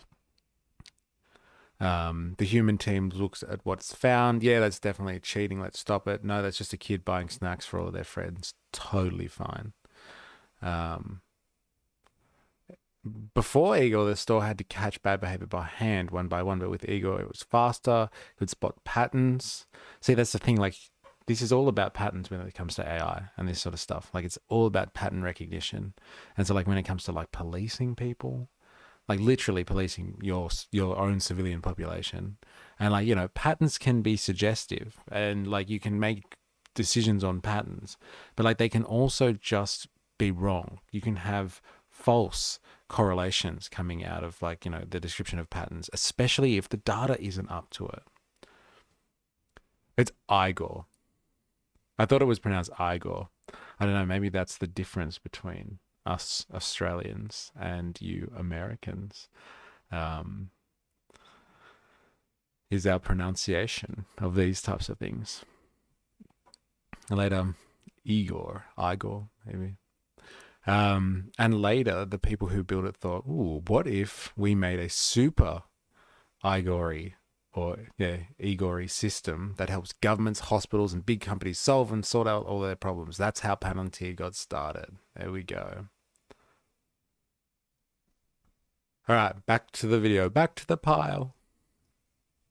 This one program laid the groundwork for a company that would change the face of the entire world, and it was all down to the way that they solved the problem. PayPal, unlike the entrenched banking world, had access to all of their Jesus Christ. Bet it out on the UFC with a net split decision payout. Bet it out. Anyone gambling? Anyone? Just gamble responsibly, please. That's the usual disclaimer they have. There it is. You win some, you lose some. Don't do it. The issue was that they had groundwork for a company that would change the face of the entire world, and it was all down to the way that they solved the problem. PayPal, unlike the entrenched banking world, had access to all of their data in one place. The issue was that they had far too much of it to make sense of. The digital transactions, the endless details of how much was sent and where and who by, and the patterns it created, it was all far too much information for a human mind to make sense of. But with PayPal, all of this was in one place, and they had used new technology to make sense of it. But other companies and institutions had multiple databases, lots of different types of information, all separate from each other, and so it was nearly impossible for them to get real accurate information from it all and turn it into an actionable strategy. And that's where Peter Thiel would come in. His idea was relatively simple, really. He would use his newfound millions to create the best and most efficient data analysis company on the planet. It wasn't a unique idea at the time, of course, but the way that Peter Thiel went about creating it was. While other Silicon Valley types, and even his ex-colleagues in the PayPal mafia, stayed within the Silicon Valley bubble, he chose to branch out. His new company, Palantir, wasn't going to take the same steps that other companies would. Founded in 2003, they were going to blend two very different, almost antagonistic 2003. Just remember that. 2003. I would say it like you are. Oh, wow. There's a rift in the Americas, eh? About how we pronounce this. But there we go. That's one vote for the Igors. Let's see if there's any more for Igor. Let us know in the chat. Remember this. 2003. What the hell was going on in 2003? Eh? Anyone? War on terror. And so, like, you could sell a lot of stuff to the deep state, as the neo-reactionaries would say. You can sell a lot to the deep state if you offer them the antidote to all of your surveillance problems. Like, how do you stop terrorism? How do you stop terrorism happening on home soil? Well, you need lots of data, but you also need a way to process that and help that make you decisions with MySpace. yeah. Troll MySpace. That'll help you. Or just sit in on random streams. Random streams. And like you might find some radicals out there that you can profile and then make decisions on.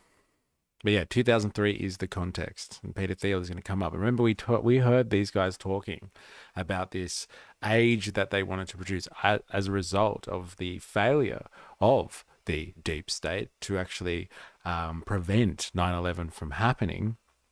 They were looking for a way of, the words that they used, this is their words, was total information awareness. They wanted to be able to be aware of all the information out there and connect the dots. And like, lo and behold, along comes Mr. Connector of the Dots himself. Hey, let me offer you some technology and let's see what you can do with it. It might be useful. Let's not go to the market. Let's go to the biggest source of profit out there, an entity that has access to money provided by the taxpayer. And that is an endless well to draw from, let's be honest. Could AI be used for diplomacy deemed too complex or risky for a regular person? Could AI be used for diplomacy deemed too complex or risky for a regular person? I'm not sure if I've come across AI being used for diplomacy. Like, do you mean like geopolitics and stuff like that? Please expand. People forget how scary the Bush era was. Very similar to the feeling now. Yeah, it was a different time. That's what I'm saying. Like, I'm pointing this out. Like, you know, let's remember the context of what was going on here. This was a incredibly intense moment in history. I remember, like, David Harvey, I remember hearing like, talking about, like, a few days after 9/11, basically, like, world capitalism stopped. Like, you don't get events like that unless you have a pandemic. But, like, you know, world capitalism stopped at 9/11. Planes stopped all around the world. Everything just froze for a few days. And like, people were like, fuck, I'm not getting on a fucking plane. And if the planes stop, like, you know, in a globalized system, like the movement of the people that are, you know, making the world's economy turn over, like, everyone stops. Like, Bush basically had to get up, like, you know, give a presidential address from the White House. And it was just like, look, we're going to get on top of this. Everyone needs to start flying again. The world economy needs to keep ticking over. So, like, can everyone just get back to work, kind of thing? It's like, there was a massive threat to capitalism. Like, people were scared. And, like, you know, there was a lot of stuff being done in the shadows, overtly, covertly, to kind of address this problem. And yes, like I said, in steps Mr. Connect the Dots for total awareness campaigns.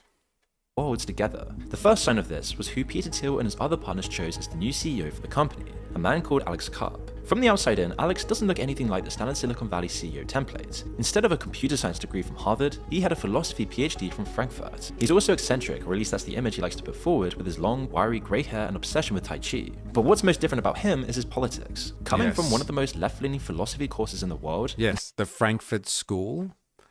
That's incredible. If we're talking about the same Frankfurt School here, he's basically a fucking Marxist.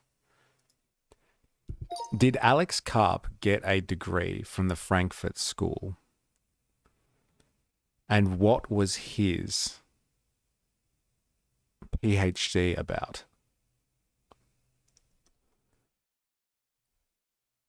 Oh. Institute of Social Research in Frankfurt, but he was deeply influenced by Adorno.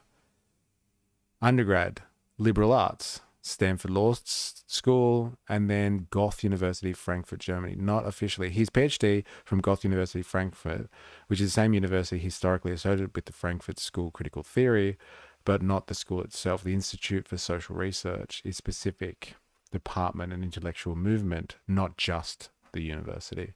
He earned his PhD at the same university as many Frankfurt School thinkers. Okay.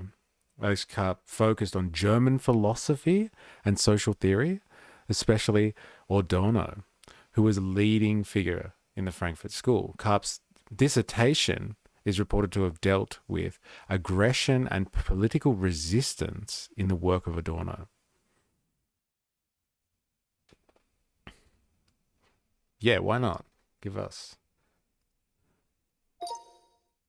Yes, please.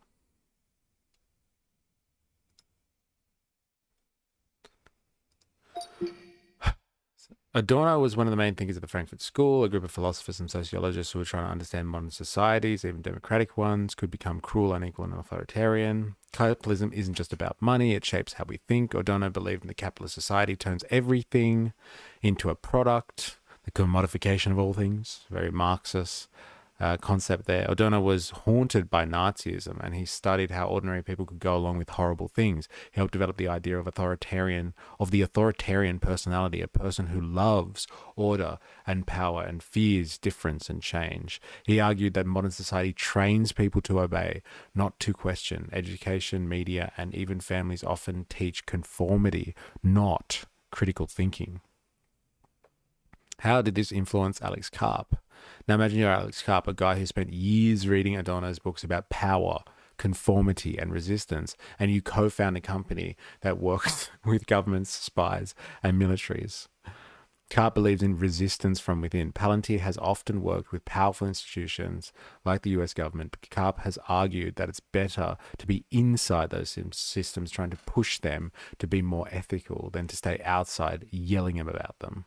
That's a very Frankfurt School way of thinking. Don't just rebel for the sake of rebellion. Understand power deeply and try to reshape it from within. Reshape it in whose interests? He's skeptical of groupthink and mass opinion. Like Adorno, Karp doesn't really trust crowds or popularity. He said Palantir will do what's right, not what's popular. That's Adorno through and through. Resist the easy answers. Be willing to unpopular if it means staying honest.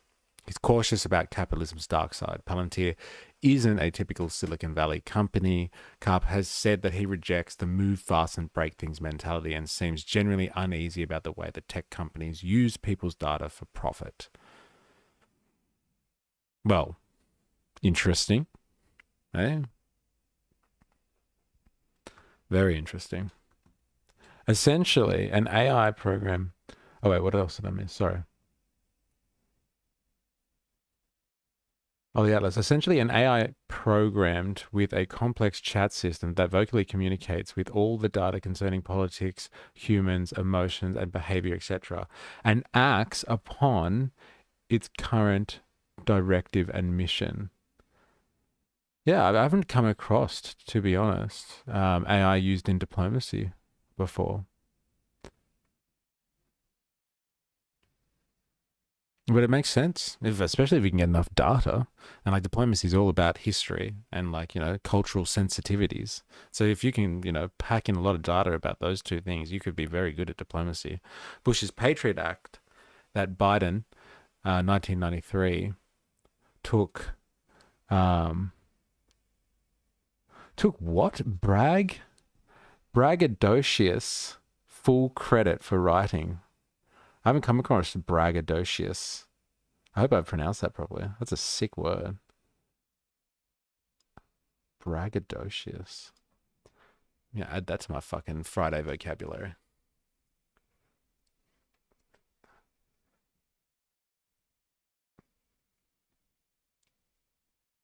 Plural for braggadocio.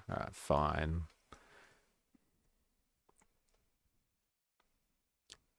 A braggart. That's so good. Braggadocio. Braggadocio. Empty or pretentious bragging. That's so good. Braggadocio. Very good. All right. So this is like the strange world of Alex Karp here. Okay. He's like basically a Marxist, almost, in terms of his criticisms of capitalism. Ha! Like what you do on the stream. Well, if the shoe fits. Aha. Excuse me. I'm informative. It's not fucking bragging. All right. It happens every now and again when I do a bit of a shameless plug. But outside of that, very humble, might I say. Not like this guy, Alex Karp, who is literally like learnt the power playbook of capitalism from people who criticize capitalism, and then has gone on to be the CEO and co-founder of an organization that uses AI, and we all know the adage, knowledge is power, who uses AI systems to help governments make effective decisions about controlling and killing people. And he says his ethos is that it's better to be inside the system and trying to manage it in an ethical manner than being outside, yelling at it. Like, an angry old man yells at cloud kind of thing. Having studied under some of the most prominent academic Marxists, you wouldn't expect him to be running a company like Palantir. It strikes a stark contrast to Peter Thiel's public politics as well, as he professes to be an ardent libertarian. And then the circumstances only get stranger when you learn where Palantir really started with their business. Have you ever caught yourself reaching for a bad habit without even thinking about it? Maybe it's out of stress, boredom, or just wanting to fit in. Well, that's where Fume comes in. Break a wave taste. Want to get a new job? A Google Career Certificate can help you get a job in cybersecurity, IT support, and data analytics. Taste without the craving, flavor, and focus to take anywhere, and keeps me feeling 100,000 people for a limited time experience. In 2003, 2 years after the attacks, the atmosphere was still one of fear and aggression in America. Maybe Peter Thiel and Alex Karp and their fellow founders could take PayPal's anti-fraud framework and apply this to national security against similar threats. If they had actually done this before the attacks, they might have spotted the strange pattern of trained pilots taking flight into the US from high-risk countries, or the movements of known insurgents before the attacks themselves. Prevention beats a cure, and having the relevant information put in front of human operatives could have stopped the entire tragedy before it ever happened. And so you could see how this would be a very tantalizing opportunity for the US. But at first, nearly all of Palantir's early capital came from Thiel's own pockets, tens of millions over the first few years. Silicon Valley and private hedge funds laughed them out of their offices. While they did have the name recognition, nobody wanted to get involved with national security. In their eyes, it was an old, decrepit industry, a relic of a much more brutal, primitive world. Some of the only outside money came from what would end up being Palantir's most important investor, the CIA. Through their relatively new venture capital arm, In-Q-Tel, the CIA kicked In-Q-Tel. We've come across In-Q-Tel before. Let's go there. Let's get an understanding. In-Q-Tel.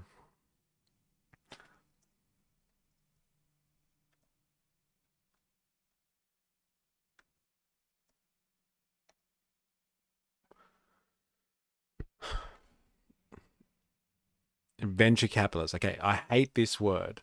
Okay, I hate this fucking word. But they all call themselves VCs in America or in Silicon Valley. They're venture capitalists. They're just investors, okay? But they call themselves venture capitalists because it sounds sick.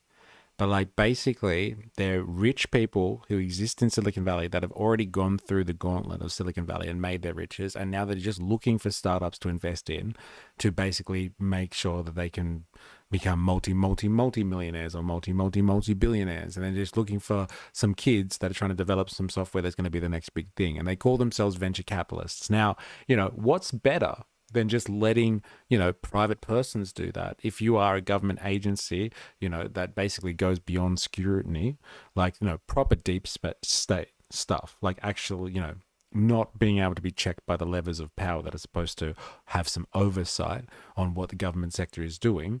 You are, let's say, a little organization called the CIA.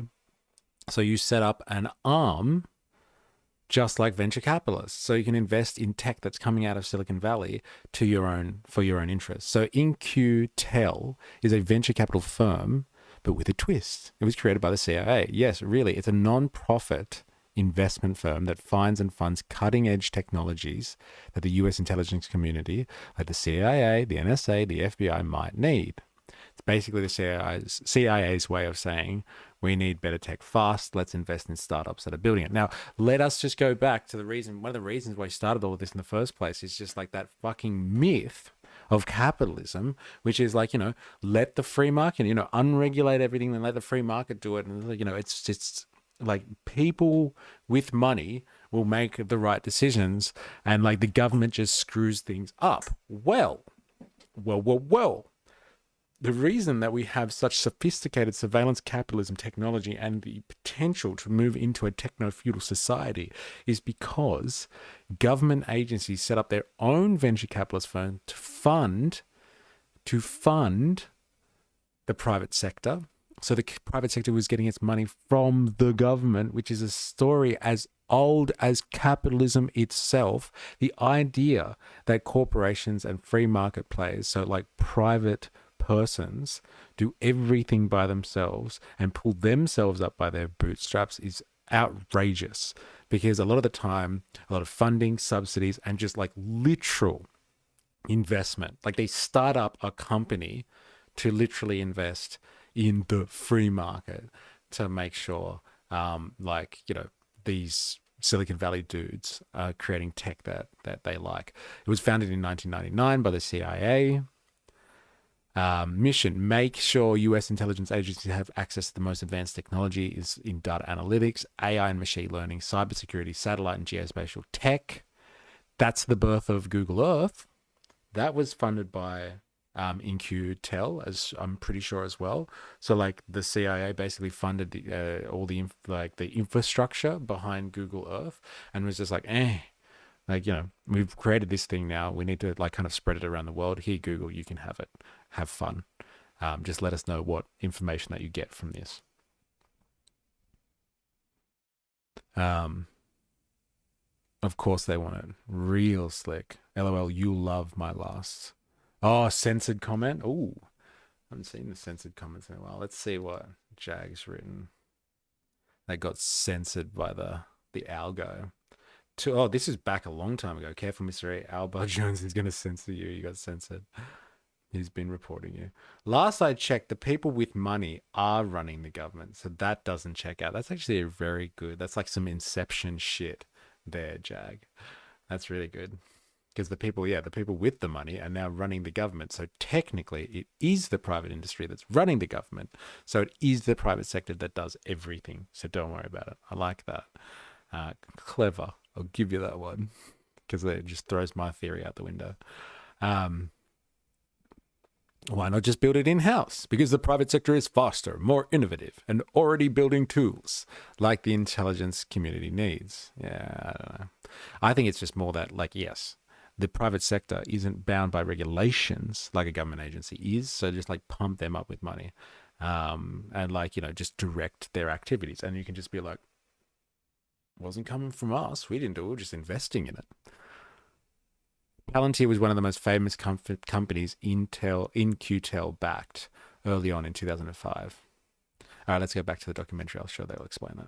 Kicked in a few million to get the ball rolling. Really, this paled in comparison to what Peter Thiel had paid in, but it was the contacts and the place in the industry that was really important. The vote of confidence meant Palantir was integrated into the establishment from the very beginning. Meanwhile, they brought an innovative new look at security problems that stunned most of the big names in the industry. These were the companies they were competing with, old names in the military-industrial complex like Lockheed Martin and Bayes Systems. While they had decades of experience and trust, they lacked the new coat of paint that Palantir's Silicon Valley origins gave them. Alex Karp's plan for the day-to-day running of the company pushed them further forward. It was a combination of classic Silicon Valley tech bro gimmicks mixed with ruthless efficiency and a cult-like dedication. Palantir offers famously low salaries, but it's the company culture that keeps people there. They have the same offerings of beanbags and video game consoles that other Silicon Valley companies do. They also encourage incredibly long hours. And interestingly, Alex Karp put no focus whatsoever on sales, sending out the same people who made the software to pitch it to clients. With all of this talk of company culture though, it's really easy to underestimate the power they could theoretically wield. If a company or a government agency hired them, they were giving them access to all of the data they had. Palantir would feed it into their software and give them solutions they asked for. But did they store the data? What did they learn from it even if they didn't store it? Each client made Palantir's software smarter and made it see clearer. Knowledge is power. It's a really important point, right? Like the more clients you take on and you get access to their data sets, like, whether you have disclosure agreements or whatever, and you can't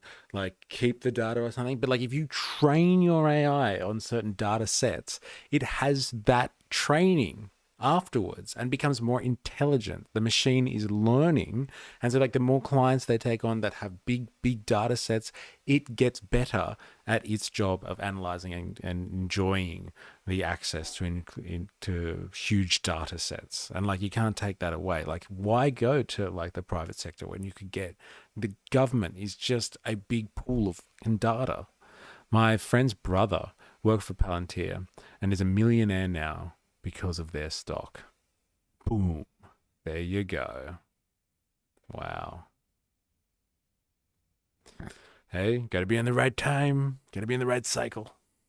And Palantir turned data into knowledge. For the first few years, the company was almost entirely integrated with the CIA. They were both one of its biggest investors and its only client, drip feeding it contracts as it slowly grew over time. Lots of this early work was based around in-house data management. The CIA already had plenty of information, they just needed someone to link together and consolidate their separate databases. Then For fuck's sake, what's going on? Yummy. Good then. Getting pumped today.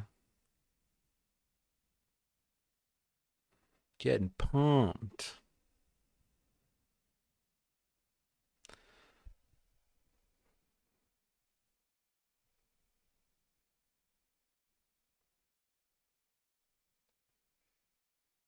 government organizations, and Palantir integrated their information as well. All of this was then put into a unified platform, which government employees could easily access with the... Yeah, medieval night drinking soup. What the fuck was that? Seriously. Trump uses nepotism in a similar sense to Hitler, as they both put people they like or are loyal to them rather than the best and most competent and most selfless. Well, like, I think that's a very important part of the authoritarian playbook, is putting loyalists in. It's a big part of the butterfly revolution and the neo-reactionary or the dark enlightenment movement. It's like, this is, setting up a monarchy. You need loyalists to make sure that you have a robust organization and a leadership structure. Because if you have people going rogue, that's not going to work for like setting up an autocratic environment. You need people that will just toe the line no matter what is going on and listen to orders. That's what you need. So like, yeah, I'm not surprised about Trump and the old nepotism and it being correlated easily with what Hitler was up to, because, this is the authoritarian method.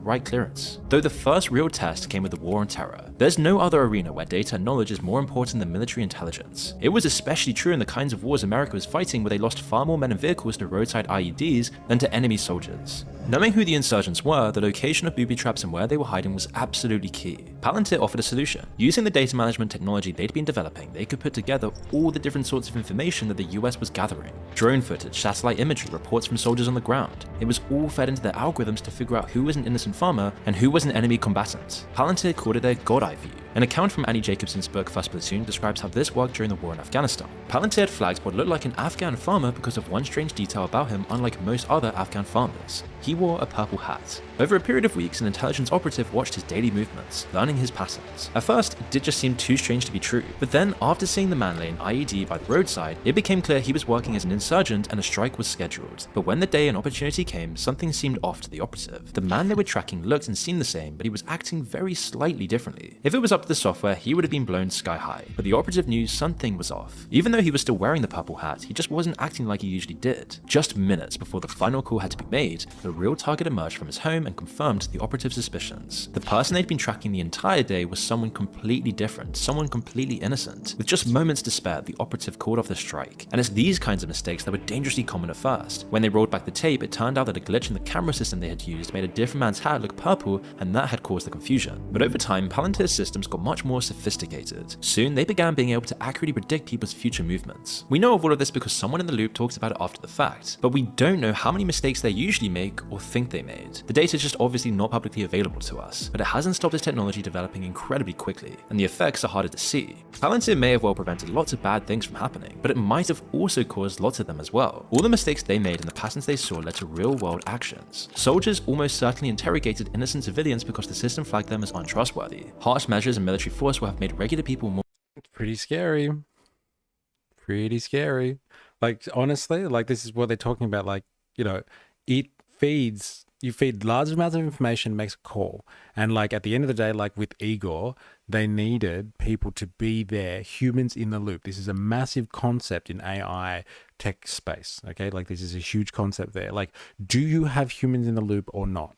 Because like there is so much data that's being processed and AI makes decisions on such a fast and inconceivable basis to like the human mind. Like, when do you get humans in the loop? Because like sometimes it needs to make decisions. Like look at what we're doing at the moment with like on YouTube. Like its algorithm is just making billions and billions of decisions a second across the world. It's like not just like what ads to show, but like what suggestions you like are going to be fed on the side of your screen, and like what's going to be coming up next, and like what comes up on your feed and your homepage, like all of this sort of stuff. It's making like millions and millions of decisions on individuals, and then you multiply by that by everybody that's on YouTube right now, and like you can't have humans in the loop with that sort of stuff.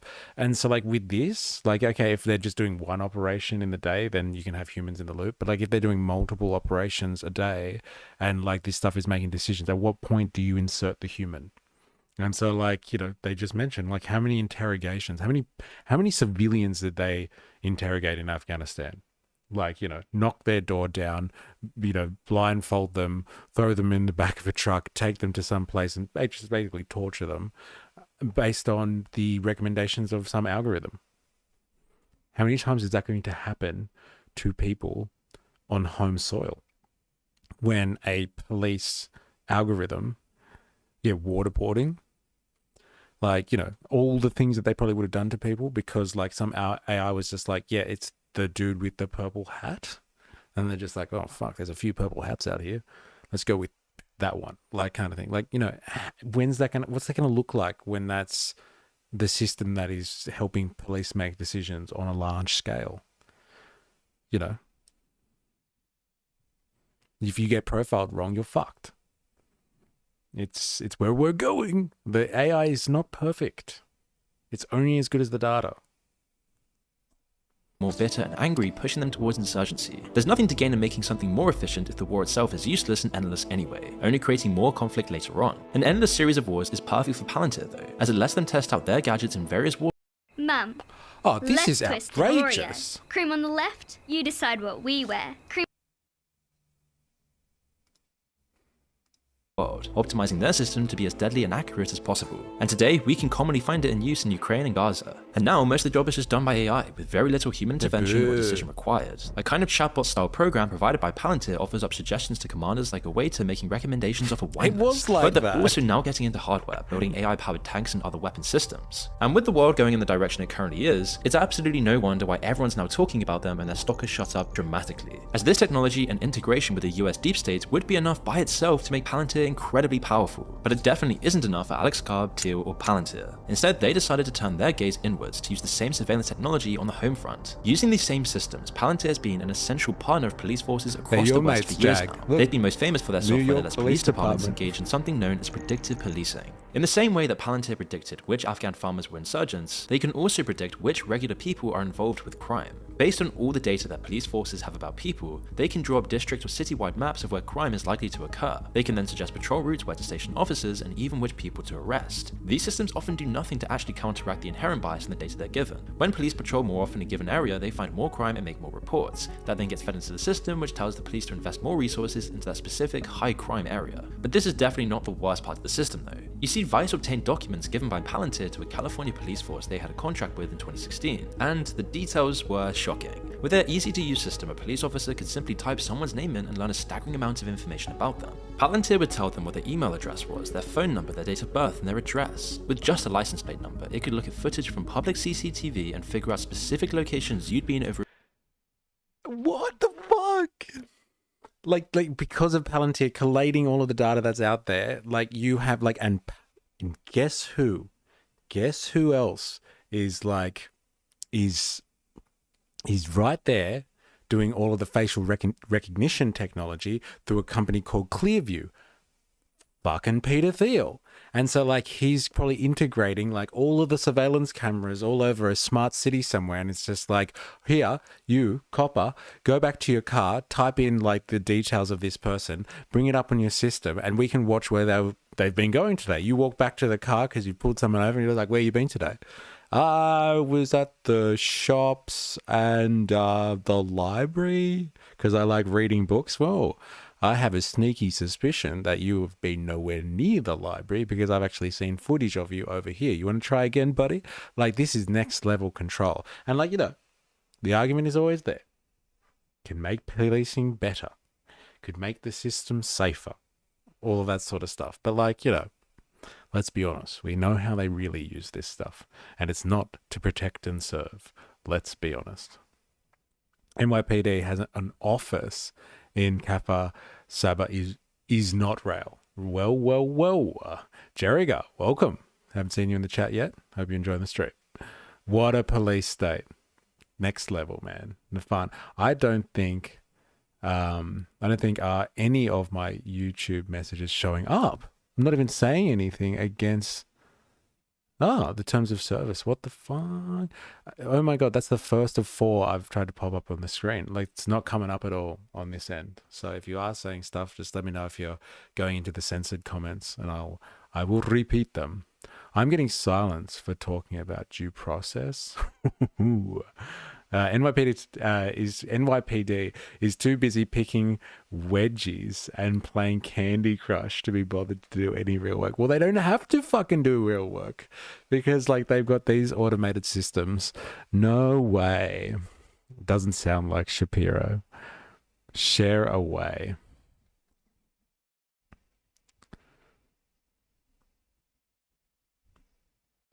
All right. Did I miss something in Discord? Is there a Shapiro one now?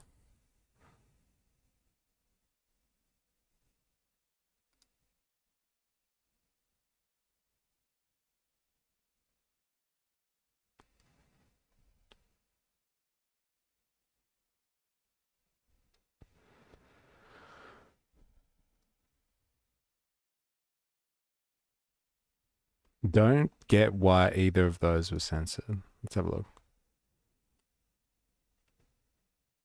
About to start a company called Capitalism to raise money for the revolution. Compete with the... I can't see this. Piss off everyone who wants to capitalize off revolutionary imagery. This is why Trump's trying to get rid of due process. Yeah, isn't that interesting? Maybe because you said Trump? Yeah, wow. And like, it's not even coming up as censored. Like, you can see it on your end. That's interesting. A bit scary. For a period of years, building up a complete pattern of movement. It could even link you to other people you spend time with and find out info on them as well. Yeah, this is an crazy. invaluable tool in the hands of someone looking to control people. Both Orwell and 1,000 historical dictators couldn't have dreamed of a more effective tool for keeping track of their people's movements, patterns, and inner private lives. So aren't we lucky that our leaders are so much more responsible and trustworthy? Unfortunately, it isn't just policing either. Palantir has gotten its claws into every level of government. In the UK, the National Health Service recently signed a deal to hand over the entirety of their data, a treasure trove of medical records and patient info, to Palantir. And the laughable thing is that they don't get paid for this. In fact, it's the UK taxpayers that are paying Palantir $500 million to manage and Yeah, I think analyze that's like one of the biggest scandals of this AI stuff, right? It's like Musk getting access to like all of the data in the government services in America, the federal bureaucracy in America. Like taxpayers pay Palantir for them to provide services to the NHS, where it's like the data that they're getting access to is worth all of the real money because it's improving their systems. And so like they become more and more valuable and become more and more ubiquitous, like more... They cover the world with their control over data, and like their systems become more perfected, making them like almost the only system to use. And so like, you know, they should be paying to get access to the data. I put the dot in there for that reason. Don't know, man. Like the YouTube, like the algorithm is intelligent. It is learning. Try with quotation marks. That seems to work for a few people because like part of their terms of service, Cambridge Analytica 2.0 on crack. Yeah, like fucking on ketamine. Like, you know, just like going mental in there. And yeah. And the travesty is we are paying them for them to extract the information of us lowly plebs. Government. This data, which should have remained private anyway, is invaluable for fighting future pandemics and assessing how effective different treatments are. Experts have described this as being one of the most valuable resources the UK had. The US had nothing to compare because of its separated private healthcare system. It's like Saudi Arabia paying a private company to take their oil off their hands. And now it's in Palantir's hands, along with all the confidential patient data that came along with it. The irony of all of this is that Palantir's biggest investor, founder, and shareholder, Peter Thiel, is keen on advertising how libertarian he really is. He pays lip service to the talking points on podcasts, makes a splash in political circles by donating to Republicans, and he was the first big name from Silicon Valley to jump on the Trump train. We're voting for Trump because we judge the leadership of our country to have failed. Now that someone different is in the running, someone who rejects the false, reassuring stories that tell us everything is fine. But the fact is, though, that this all runs completely counter. That was some real dark enlightenment rhetoric, can I just say? That was some real dark enlightenment rhetoric. Hey, like they're telling us lies, and we need someone to get through and cut through all the bullshit from the cathedral, and so we can expose where the real power lies. And Trump's going to do that. He's going to just tear the system to pieces until we can see, bare in the face, where the real power lies in a liberal democratic society. I think you figured out why I got blocked. Damn is not rail. Can't talk about it, man. Can't talk about it. Mum's the word. To what he does and who he really is. He literally owns the company that's pioneering the new deep state, an unholy union between Silicon Valley privacy invasion and deep state power. It isn't just taking over the world, it already has. And now Palantir is coming out of the shadows with the IPO and their public contracts with big banks and corporations. All of Karp and Thiel's political theatrics are a smokescreen for their true place in the power structure. The maintenance and extension of the surveillance state is a bipartisan issue for them, one of the only things they agree on. Those in power, be they Democrats or Republicans, Labour or Conservatives, are always pushing it a little bit further. This is why Palantir has grown so quickly and will grow even larger over time. They fit right into the same moldy old power structure, increasing its reach into people's lives. Meanwhile, they profit from conflict, chaos, and fear. Even their name makes reference to this, Palantir. In The Lord of the Rings, the Palantir were magical orbs which could be used to see things. Is this true? Is this fucking true?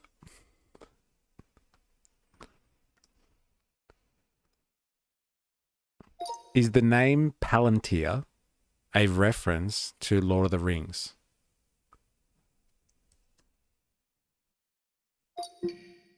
Oh my god.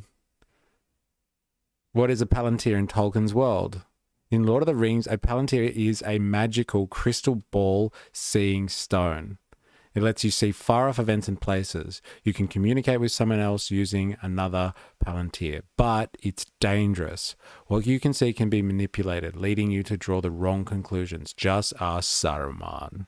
That's fucking crazy. I've always wondered where the derivation of that is. And it's a symbol of powerful surveillance, instant communication, and also the risk of being misled by what you see. I'm sure they're fully aware of the irony in that. In Tolkien's story, the Palantir are seductive and dangerous. They offer insight, but they can also be tools of deception and control. Critics of Palantir technologies point this out. Cool sci-fi nod to powerful visionary tools. Or warning baked right into the brand. Nah. They're fully aware of how these things can be manipulated to control and can be dangerous. There it is. The hour is later than you suspect. Oh, check the CC. Okay. Check it again. I don't think my YouTube messages are showing up. I'm not even saying anything against terms of agreement. Oh my god, that's the first of 4. Oh, this is Jericho. Oh, Israel is not rail. Sorry, whoops, we're about to get cut. Is not rail has cameras that line Gaza and watch every movement of everyone. Massive data collection used with Palantir. Yeah, we were speaking about that before. Did you hear what we were saying about this before, Jericho?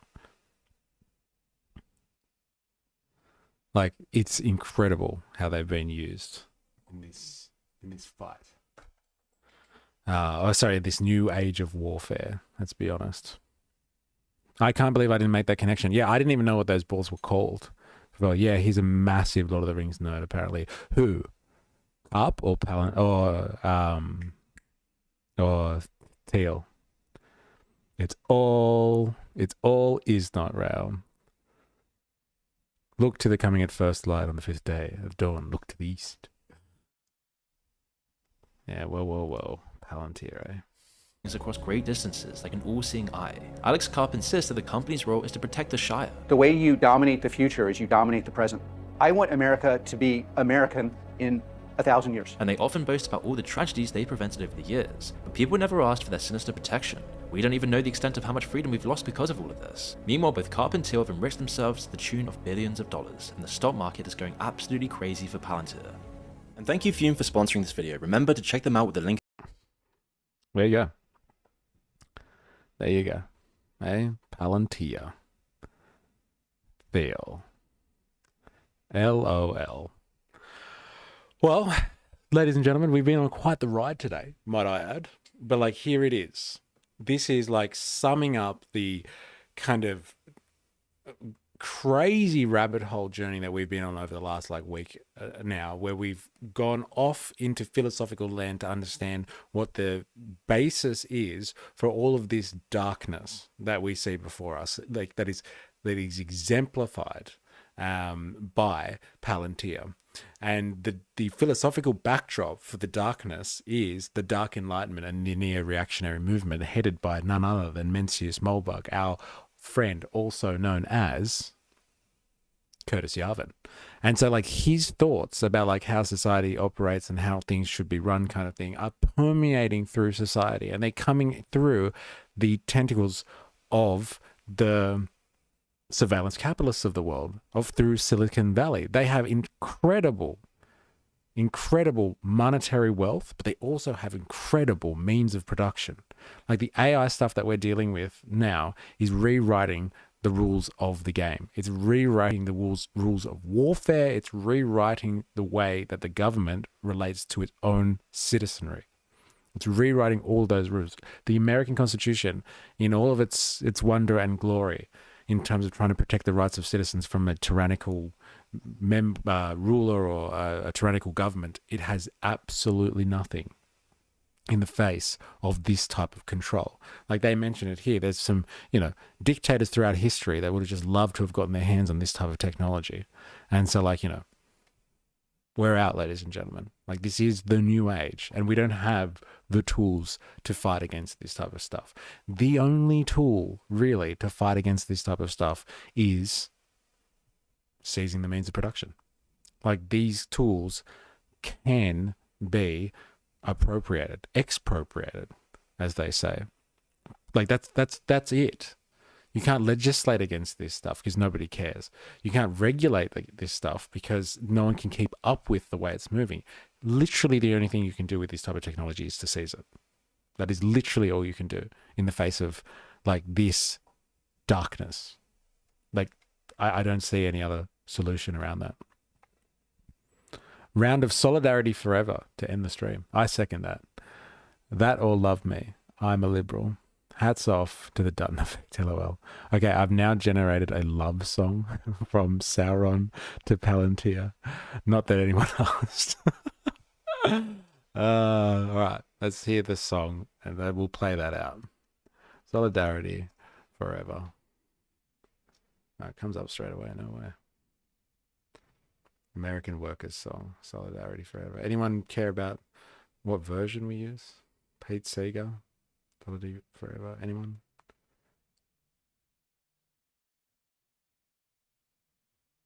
Let's go with... Oh, you dropped a link. Okay, we might as well use a credible source to send us off with.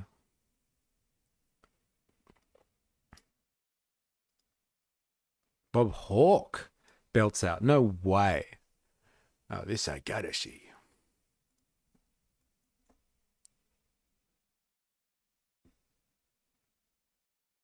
Fucking ads. Fucking ads. There it is again. This is a perfect time for me to do a shameless plug. If you are sick of the ads and you've been coming along to these streams for a while now, lend a hand and go on over to this page here, the MysterE movement page. If you're not there anyway, you can get notifications this way. But like if you can financially support the cause, that would be amazing. It would help me towards my goal of getting YouTube Premium so I can get rid of the ads. But there are other costs that I'm absorbing at the moment. So I'm going for that goal. So if you can financially support, go over onto Patreon and please give us a helping hand. Let's listen. Let's play this one out, ladies and gentlemen. When the evening's inspiration through the workers' blood shall run, there can be no power greater anywhere beneath the sun. What falls on earth is weaker than the people's strength of one, for the union makes us strong. Solidarity forever. Solidarity forever. Solidarity forever. For the union makes us strong. Very nice, very nice. So it's a good note to end on. Thank you very much for the suggestion. And thank you for everyone, all the interaction today. I think this has been the Before I most begin, I should- interactive stream that we have had because everyone's been playing fucking DJ. He changed keys a few times there at a few points that day. I think he did, actually. Yeah, he was a bit off, but whatever. Yeah, this has been very interactive, and I must say this must be feeling patriotic There it is. This must be the Mark effect. So welcome, Mark, for your first stream outside of the specials. And thanks for kicking us off with the music. So that's Mark. And we got Wings of Cheese. Thanks for your input, Ollie Atlas, as always. 4IS in the house, Nafan, Jag. The list goes on. Who else came along and delivered their insights to us all on this grand old Friday, the eve of the weekend? Who else have we got here? Nafan, thank you. Jerriga came in there. We had Xanthophyll. I can't say that name, but I'm doing my best here. So thank you, everybody. Thank you, and enjoy your weekend. I really hope that, you can enjoy the 2 days that you're supposed to get off and escape the clutches of capital just for a little while before you get back to your commitments. So thank you, everybody, for your interaction. We'll be back on Monday with another live stream, YouTube, same time, same place. And until next time, please remember, I am, you are, we are a MysterE. Enjoy your weekend. Cheers.